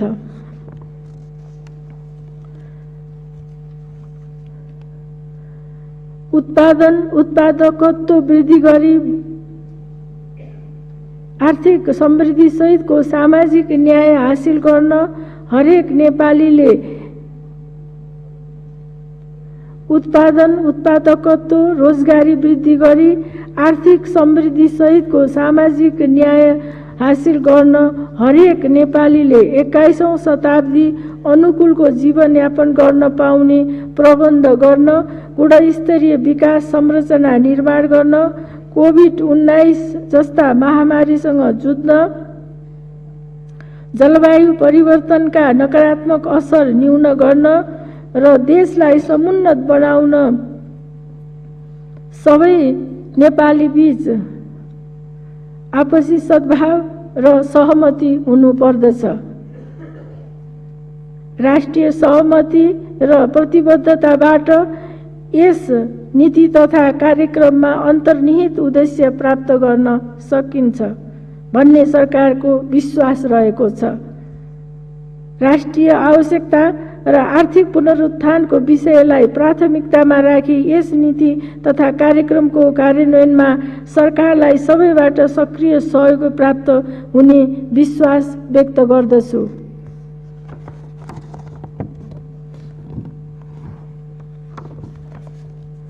अन्त्यमा मुलुकको विकासमा योगदान गर्ने राजनीतिक दल, राष्ट्र सेवक, श्रमिक निजी सहकारी तथा सामुदायिक क्षेत्र, नागरिक समाज, सञ्चार जगत लगायत सम्पूर्ण दिदीबहिनी तथा दाजुभाइहरूलाई हार्दिक धन्यवाद ज्ञापन गर्दछु।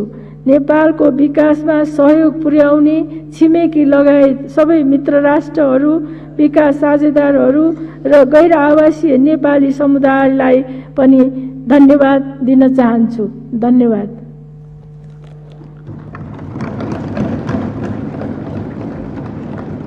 माननीय सदस्यहरू, बैठक स्थगित भए पश्चात पनि आफ्नो स्थानमा उभिएर सम्माननीय राष्ट्रपति महोदयलाई विदाई गर्न हुन आग्रह गर्दछु।